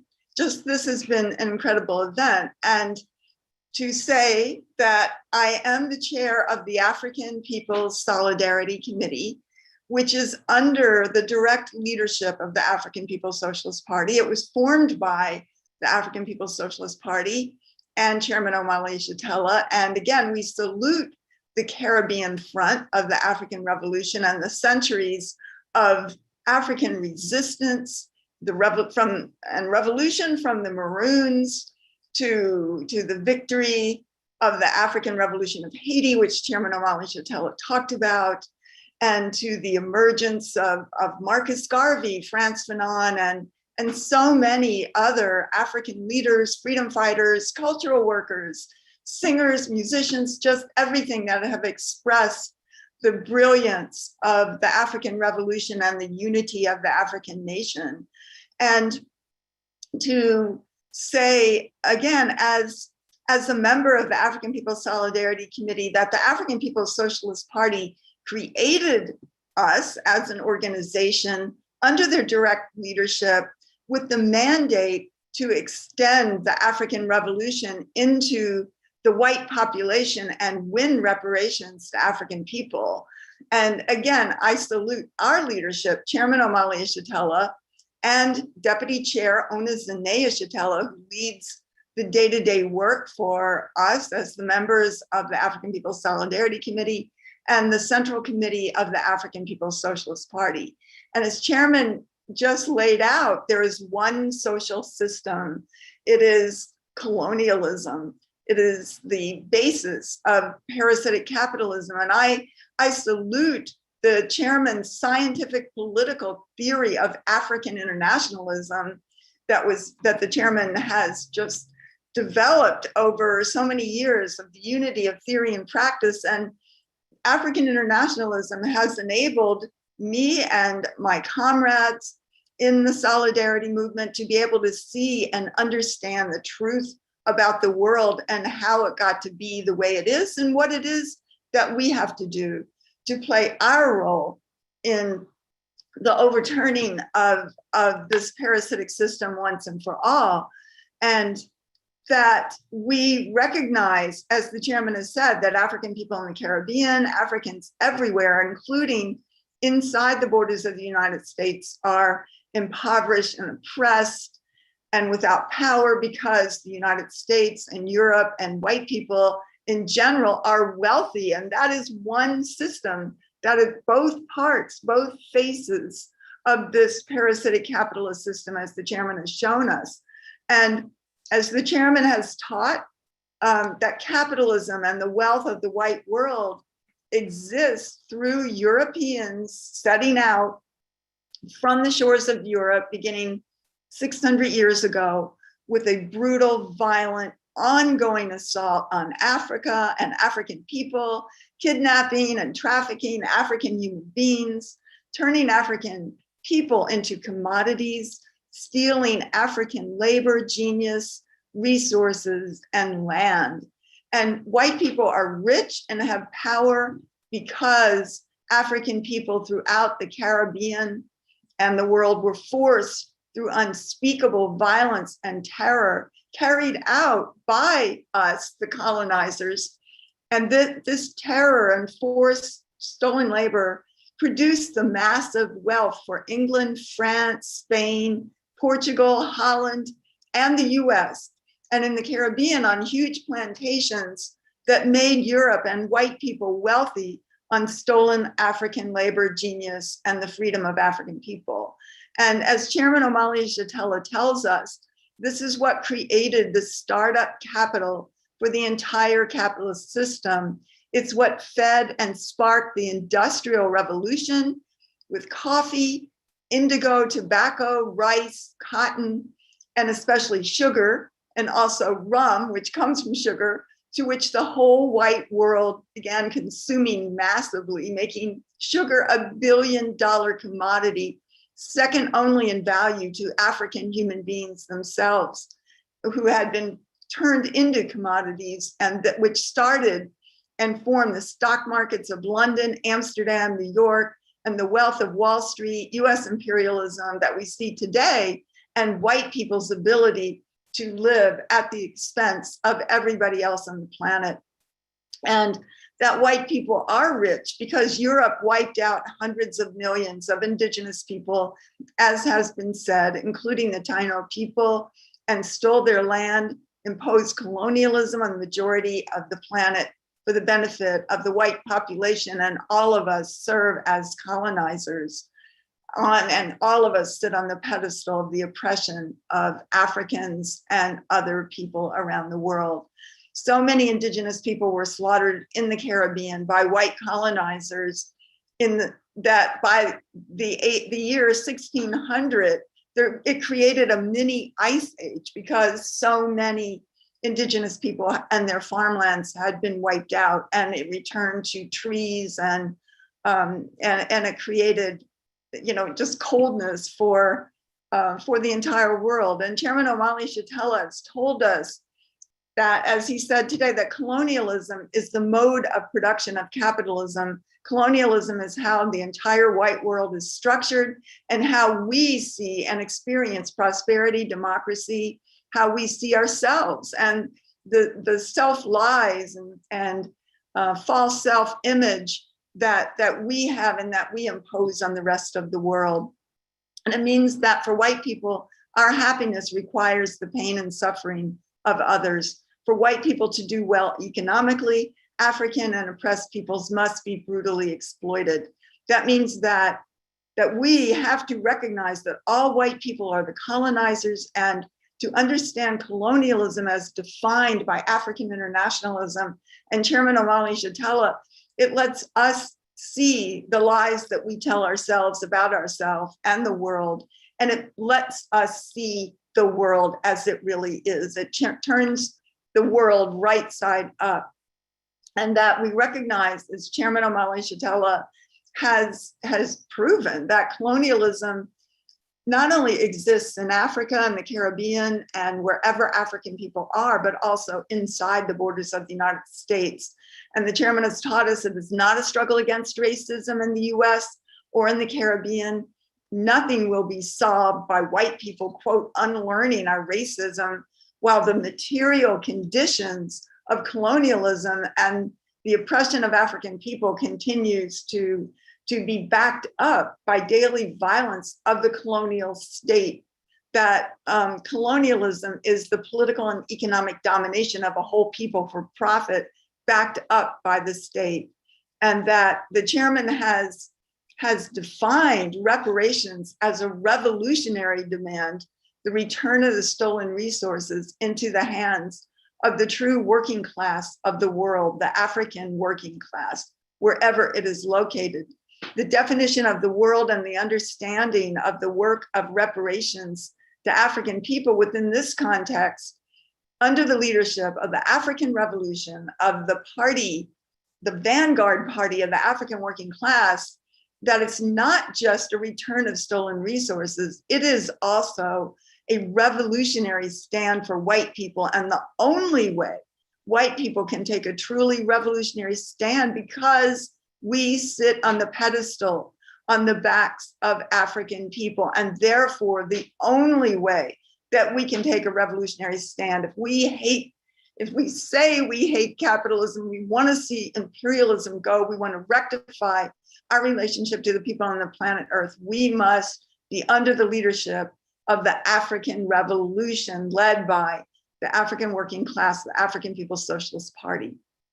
And that if we don't want to live on the suffering of others, if we don't want to inflict that suffering, if we want to be under the leadership of the African Revolution, we have to be led by the vanguard party, the African People's Socialist Party, the true working class of the world. Any other activity that white people may call reparations is some kind of hypocritical self-deception that is done only to make ourselves feel better, but nothing about a revolutionary trajectory. The African Revolution is our revolution. It is the revolution. When African people everywhere are free and liberated, this is how imperialism will be destroyed. The African People's Socialist Party is our leadership for all white people who want to see a better world, who want to see a new world without the oppressors and the oppressed. Reparations must be paid to the organized African working class struggling for power and self-government over their lives, as the chairman talked about. And this is the revolutionary demand for white people, and why we must be organized, whether we are in the US, whether we're in Canada, whether we're in Europe, as colonizers in Africa, or whether we are in the Caribbean. We must be organized under the leadership of the African working class, the African People's Socialist Party that leads the African Revolution all over the world. So join the African People's Solidarity Committee and the Uhuru Solidarity Movement, uhurusolidarity.org, and Unity Through Reparations, Uhuru.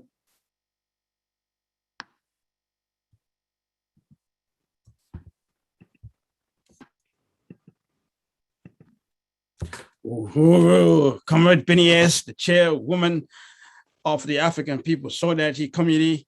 Thank you so much for this powerful presentation. You heard what she said. White people all over the planet must, as colonizers, must be organized under the leadership of the African People's Socialist Party. And reparation is a revolutionary demand. And this is the demand of the African working class. So I appreciate that. I know you've been taking notes. You've been writing down notes and ready for questions. And so this really is your moment. So if you have any question, if you are in a Zoom, you can send in the chat room. If you are in Facebook, you should also raise it. And or if in YouTube, and then there will be conveyed to me, and I will read the questions out to you. So we would like to start. And while we're waiting for questions to come from the chat room or from Facebook, yeah, we appreciate if Chairman, if you want to add anything. Udo, I just want to reiterate the significance of this webinar and to restate the fact that what we are doing here as the African People's Socialist Party is advancing the African Revolution, that this is not just another talk fest. We are having this discussion to be able to demonstrate the absolute necessity for African people to unite with a single goal, to overturn our oppression, that when we look at any contradiction that we're suffering, we are suffering contradictions that are coming as a consequence of the emergence of a global system of colonial capitalism. And that the way forward for us is to overturn that. We have to establish for ourselves. We have to move beyond seeing our contradiction as something that is specific to a particular location in the world, which is what happens too often. And to see that ours is a system of a nation that has been forcibly dispersed around the world. And that we have as a strategic goal, absolutely necessary, the total liberation and unification of Africa and African people around the world. And this is what will give us access to our own resources. We brought science to Europe. Even when we look at vaccinations and things like that, it's African science. And you can see that stolen science coming from 1,000 different directions, and that Europe actually emerged as a critical factor in human society with the advent of colonial slavery. This is the thing that gave significance to Europe, and that the way we will become free is to destroy that relationship we have with it. Frantz Fanon, made the obvious point that destroy colonialism and you destroy both the colonizer and the colonized. You end colonialism. And that was essentially what Jean-Jacques Dessalines was talking about when he was saying cut off heads and burn houses. The fact is that the colonizer must be freed. And that's our responsibility. Nobody's going to do that for us. And we're not going to solve this problem by getting a better deal from France or a better deal from the US or a better deal from some other colonial power. We're going to have to make our own deal.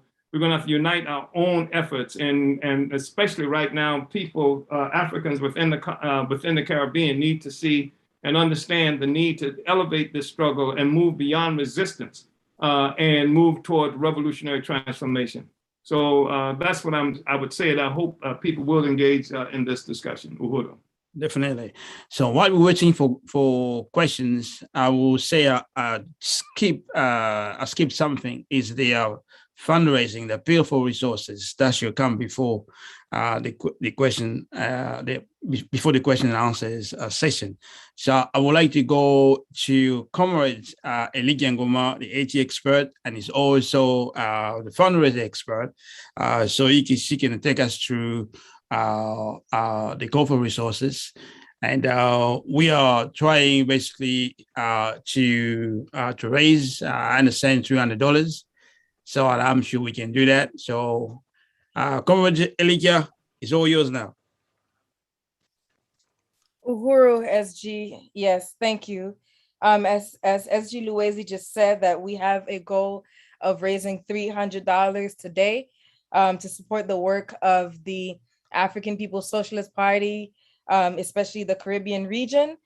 As you can see throughout this webinar, we've had representatives from different African People's Socialist Party organizations in the Caribbean. That was Bahamas, that was Jamaica, that was Guadeloupe, And I want to say, although he wasn't present today, we are also in Bermuda. And although the African People's Socialist Party, Haiti, does not exist as such, the party does a lot of work around the question of Haiti. So as the chairman just said, we're not, just engaged in talk fest. We actually do real on the ground work where we are building. And so this is the organization that you are supporting when you make your contribution. You can visit www.paypal.me/UhuruASI. That's UHURUASI. www.paypal.me/UhuruASI, UHURUASI. Or on PayPal as well, you can send it to the email uhuruasi@gmail.com. That's UHURUASI@gmail.com. I also want to invite those who have been participating with us in this webinar up until this point, whether you've heard about the African People's Socialist Party before and just never joined before, or if today is your first time coming across us and you appreciate what the party represents, the points that were made throughout this presentation, what African internationalism represents, to join the African People's Socialist Party at APSP-Uhuru.org, APSP-UHURU.org. We are located in the Caribbean, obviously. We are in the United States. We are on the continent and in different countries in Africa. We are also in Europe. So this is an organization that will be celebrating our 50th year of existence next year. And since 50 years ago, we have been, really making this revolution and uniting African people around the world under the revolutionary theory of African internationalism, as well as building a revolutionary organization and institutions. So again, if you want to join the African People's Socialist Party, that is at APSP-Uhuru.org. If you want to donate, www.paypal.me/UhuruASI or uhuruasi@gmail.com. So we would like to see some pledges. If you are able to say how much you want to contribute, you can begin putting that in the chat. You can also just go, to the links directly to donate, but we want to see what kind of unity that we are gaining through Facebook, through Zoom, through YouTube. Yes, Uhuru. So that is the call, and we will be coming back with updates shortly. Uhuru.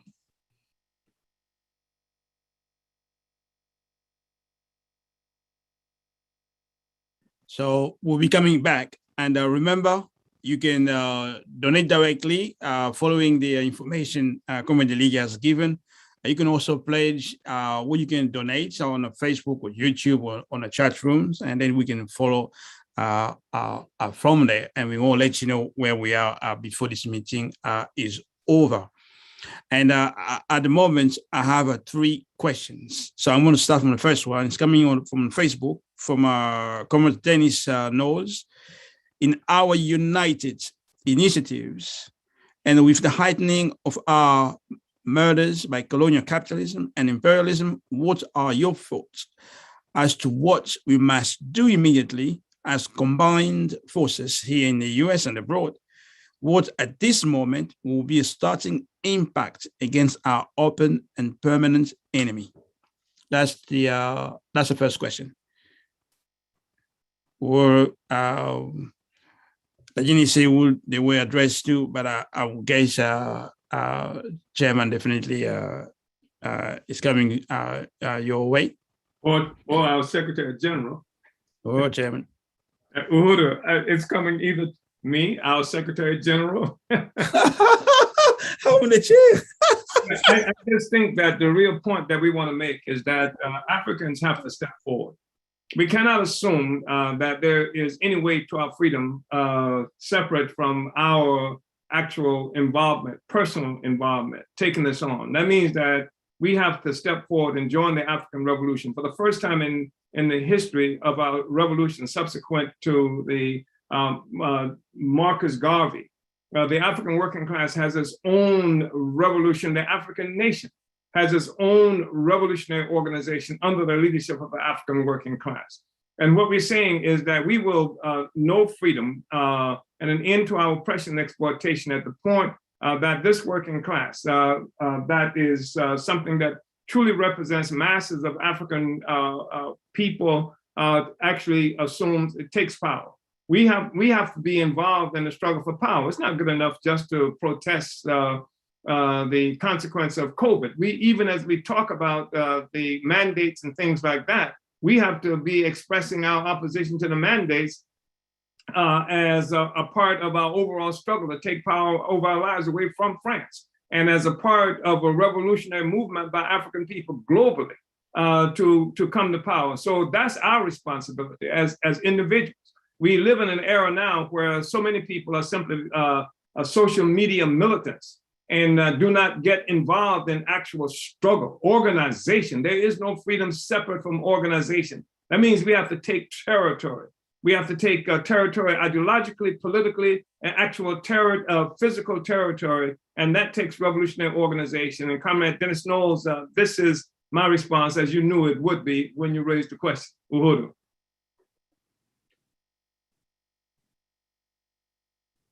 Yes, what I can say that we are in a place where every life of African will be measured by the participation in completing the struggle for African national liberation, which basically is the struggle to unify the African nation and to unify Africa as the home of the African nation.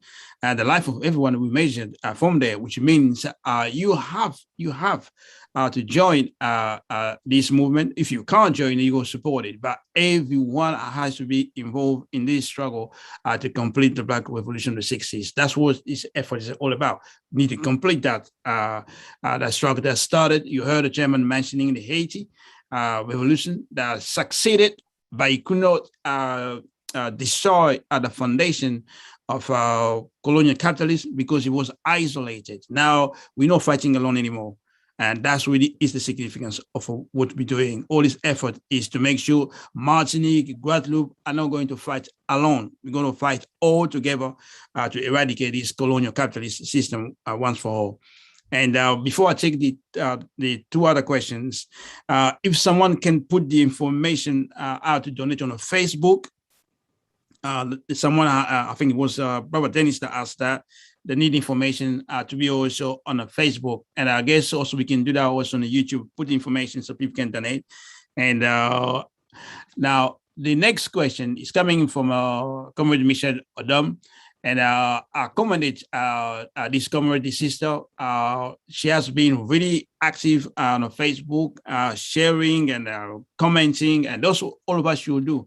We are here as participant and actors for change. So we don't just listening, we are also acting on a Facebook so that we can win this war of ideas. So the question from Comrade Michelle Odom is, can we discuss the significance of the Congress in 2023 in regards to today's discussion and all the struggles of the ASI/APSP overall? This is an important question because we know we talk about a question of planning.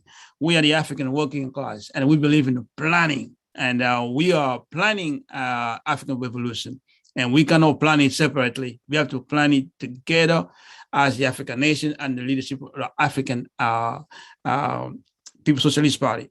And that's why we also organize this conference. We say complete the Black Revolution. So we want every region, every community of the Black nation to be represented, to play a part, to bring the struggle to this Congress. So the most importantly is to create what we call the vanguard, the advanced attachment everywhere we are in our community, so that when we meet in the Congress 2023, we can consolidate, because if we don't consolidate this advanced detachment, it's going to be almost impossible for us to complete the revolution of the 60s, because our success basically is calling for the rise of a new leadership, which means a new social force.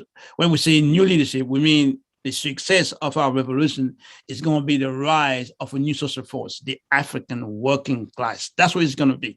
Just like the French Revolution was the rise of the it was the rise of the white bourgeoisie.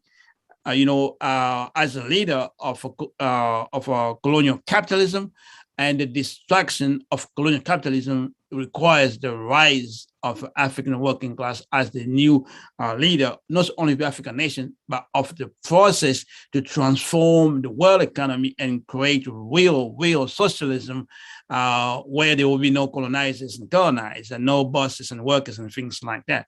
So this meeting is a part also mobilizing.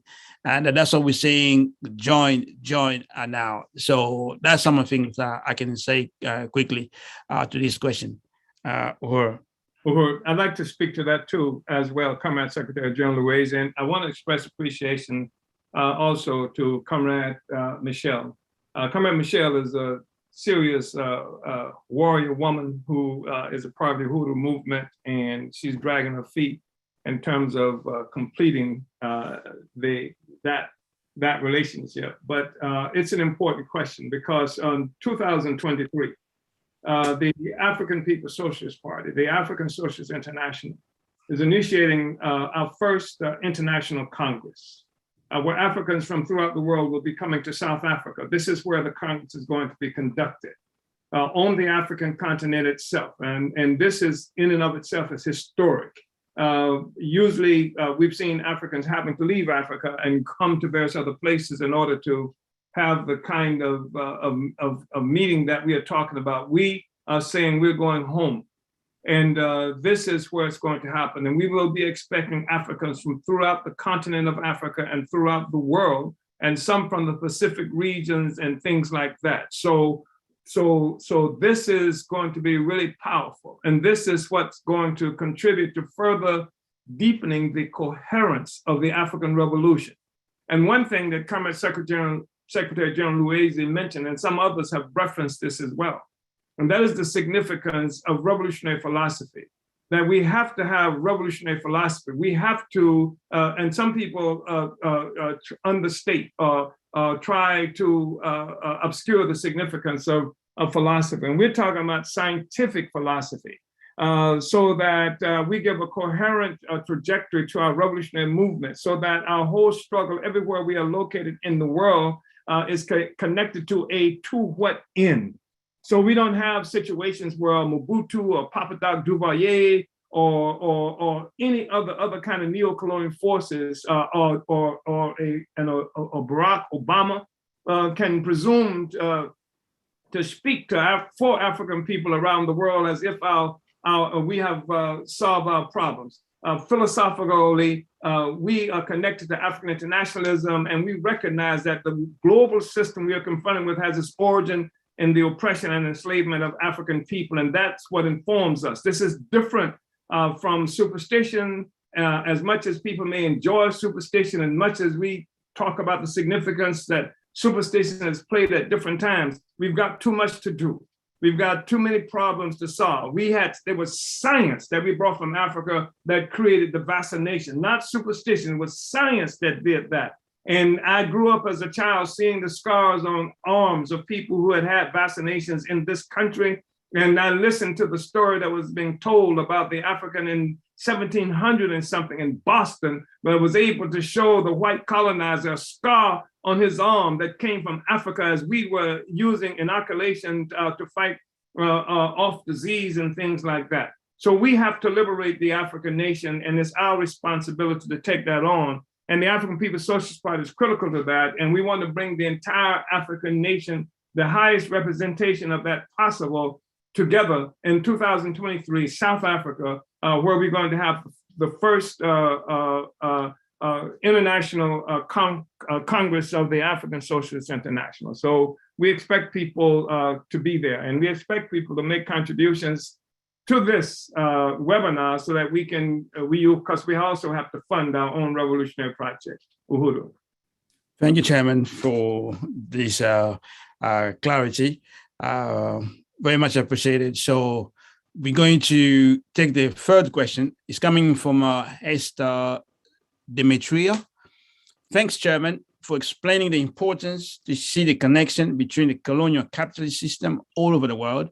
Can you explain how our unity around the world is what they fear and why is the time is now to resist? Thank you so much, Comrade. Everybody in the world can see that the whole colonial system, the colonial capitalist system, is experiencing a severe crisis everywhere. It is engaged in a perpetual warfare because the colonized peoples of the world are struggling to remove the pedestal upon which the whole colonial capitalist system exists. And right now, the crisis is so deep. The pandemic that we are talking about now, the attack on the supply lines, getting resources to centers of European production is something that's injured their economy in very serious ways. The contest that's existing between the United States and China and Russia, et cetera, the resistance in Venezuela, other places like this, it is really undermining the whole colonial capitalist social system.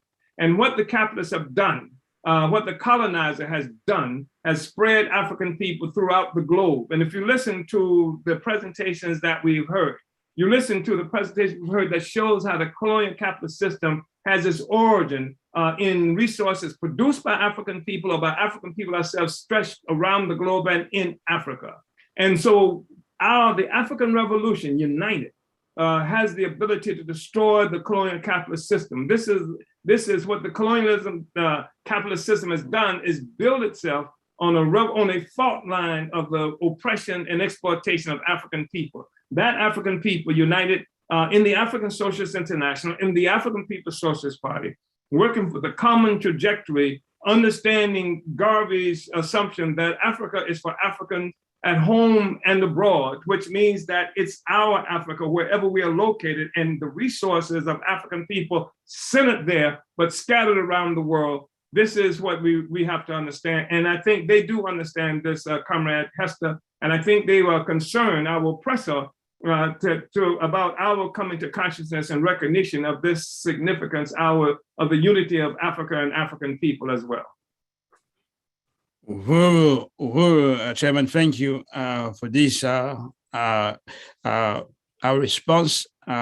So what we're going to do now, we're going to call back Comrade Elikia, who's going to make give us a summation of the fundraiser, where we are now. And then after that, it will also make a call for membership. And after that, we go to the closing remarks about Chairman Omali Yeshitela. Comrade Elikia. Uhuru, first I want to recognize, I'm not sure who's behind this page, but it says Uhuru France, who is making a $10 pledge. Thank you. I also want to recognize Comrade Matum, who has made a $39 contribution. Uhuru, thank you, Matum. And I also want to recognize Comrade Demetria Hester, who has made a $100 pledge, to the amount that we are raising today. So thank you, Comrade Demetria. That makes us at $149. We are just about, exactly $1 under halfway to our goal. We have a $300 goal to raise today. And I want to remind people that your contributions can be made at www.paypal.me / we have Michelle Odom with a $100 contribution. Uhuru, Comrade Michelle, for that. So we are at $249. Let me continue, go back. www.paypal.me / Uhuru ASI, that's UHURUASI, or uhuruasi@gmail.com on PayPal. That's where you can make your contribution. And again, to join the African People's Socialist Party as well at APSP-Uhuru.org. So we have $249 raised of $300. So there's only $51 left to go. Let me go back to Facebook to see if there are any other comments coming in. Or YouTube as well. Comrade Elikia, Uhuru. there are two other donation. One from Comrade Peniers, but is showing in pound on our side, which is Okay. $17.42, and also a donation of 25 coming from James Grant, I think that's 25 pounds. Okay, thank you. So does that mean that we are 291 total? How are we counting that if there are some pounds included?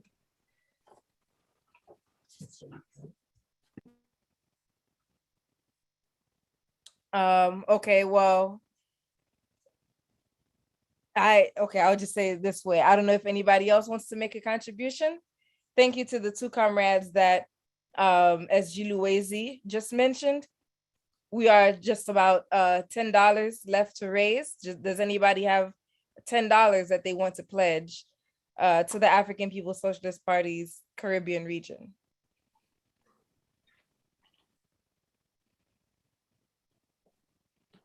Anybody on Facebook?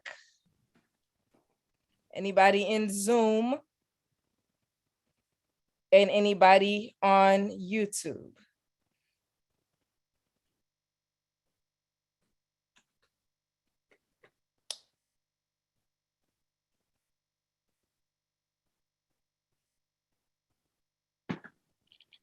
We got Chairman Omali with a $50 pledge. Uhuru Chairman. Uhuru Chairman, thank you. So I believe that puts us at $40. And Brother Dennis Knowles with a $20 pledge. Uhuru, thank you, Brother Dennis Knowles. So Chairman Omali put us at $40 over, and Brother Dennis would actually makes us at another $20 over. So we have raised $360 coming in with a $300 goal. So thank you to everybody who's made a contribution. Uhuru.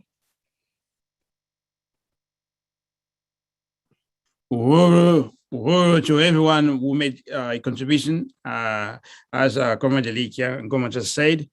And I want to take this opportunity to thank everyone who worked tirelessly to make this event a success, just to make it happen. From the technical team led by the director of Aisha Fields, Director Akili and their team, to the translator, Brother Chibos, who is the top, of the tops of translators I know. So I want to say, profoundly thank you to him. And we also wanted to thank everyone who shared massively, so that every African can have an opportunity to hear the reports coming from Martinique and Guadeloupe, and listening to the irreplaceable leadership of Chairman Omali Yeshitela, and to hear Dr. Aisha, to hear Comrade Alex in Bahamas, to listen to Comrade Elikia, and to listen to Comrade Peniers, and all the presenters and also Comrade Chanel in Jamaica. So I just to say thank you to all of them. And basically what we're going to do now, we're going to listen to the closing. I want to definitely say again, thank you to Comrade Natalie in Martinique, and we're looking forward to their participation, in the future conference we're going to do. We're going to make sure there is no more war between the struggles of Black people in the Caribbean. And we appreciate if Comrade Robert Chibos can convey that to her. We immensely appreciate everything he said. We know more in a 10 minutes presentation than I was trying to get the news from the bourgeoisie. So we appreciate that. And we look forward to her being part of the future forums we're going to have. And we are ready to basically support these struggles happening there, so we can deepen our unity to overthrow colonial capitalism, the foundation of French wealth, democracy, everything big in France. As you know, the foundation is in colonial capitalism. So just want to say that. And then we're going to listen to our chairman, Omali Yeshitela, the closing remarks. And thank you all of you, Facebook and the YouTube and the chat room. Thank you, Chairman.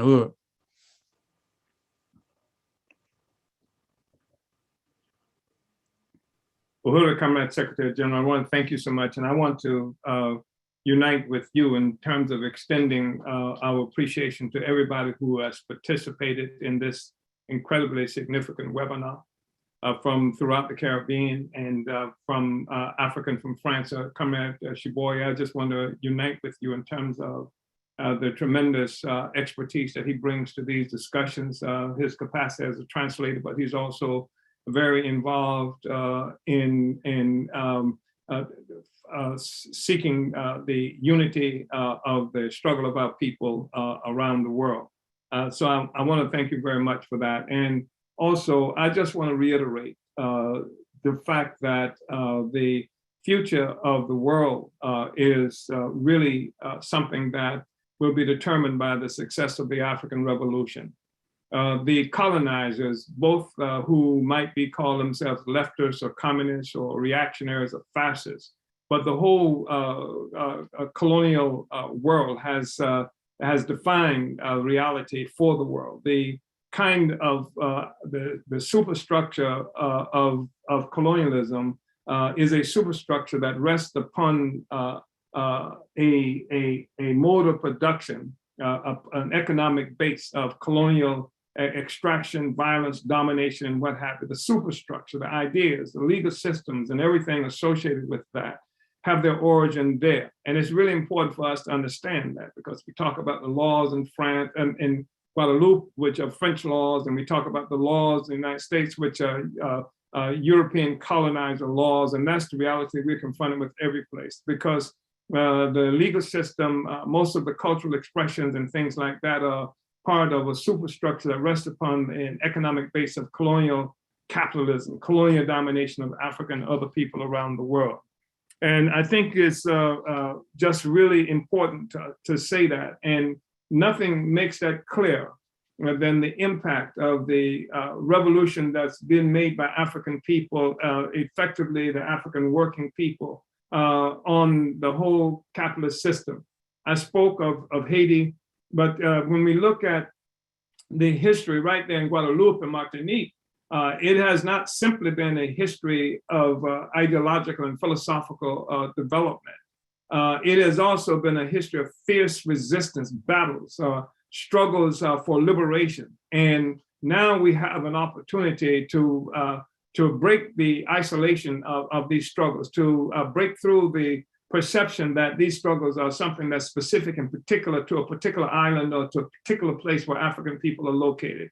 We are one Africa and one nation. We've been forcibly dispersed, and colonial powers have set up legal systems and political systems of their own to control and determine what our destiny is going to be. It is our responsibility to break out of that and to achieve power in our own hands. And that's why there must be an African Socialist International. That's why we have to have a single organization of the sort that Garvey talked about. That's why we are 21st century Garveyites that have advanced what Garvey called African fundamentalism to deepen it and have developed the philosophy of African internationalism. And we're calling on everybody to actively join this process. As Comrade Secretary General said, if you can't join it, then you must support it. And if you can't support it openly and publicly, you must support it secretly. But the point is, this is the way forward. And I want to appreciate again everybody who's come to this discussion, everybody who's participated in this discussion, for all of the expertise, brilliance that you brought, energy that you brought to this discussion. And we say forward to the revolution.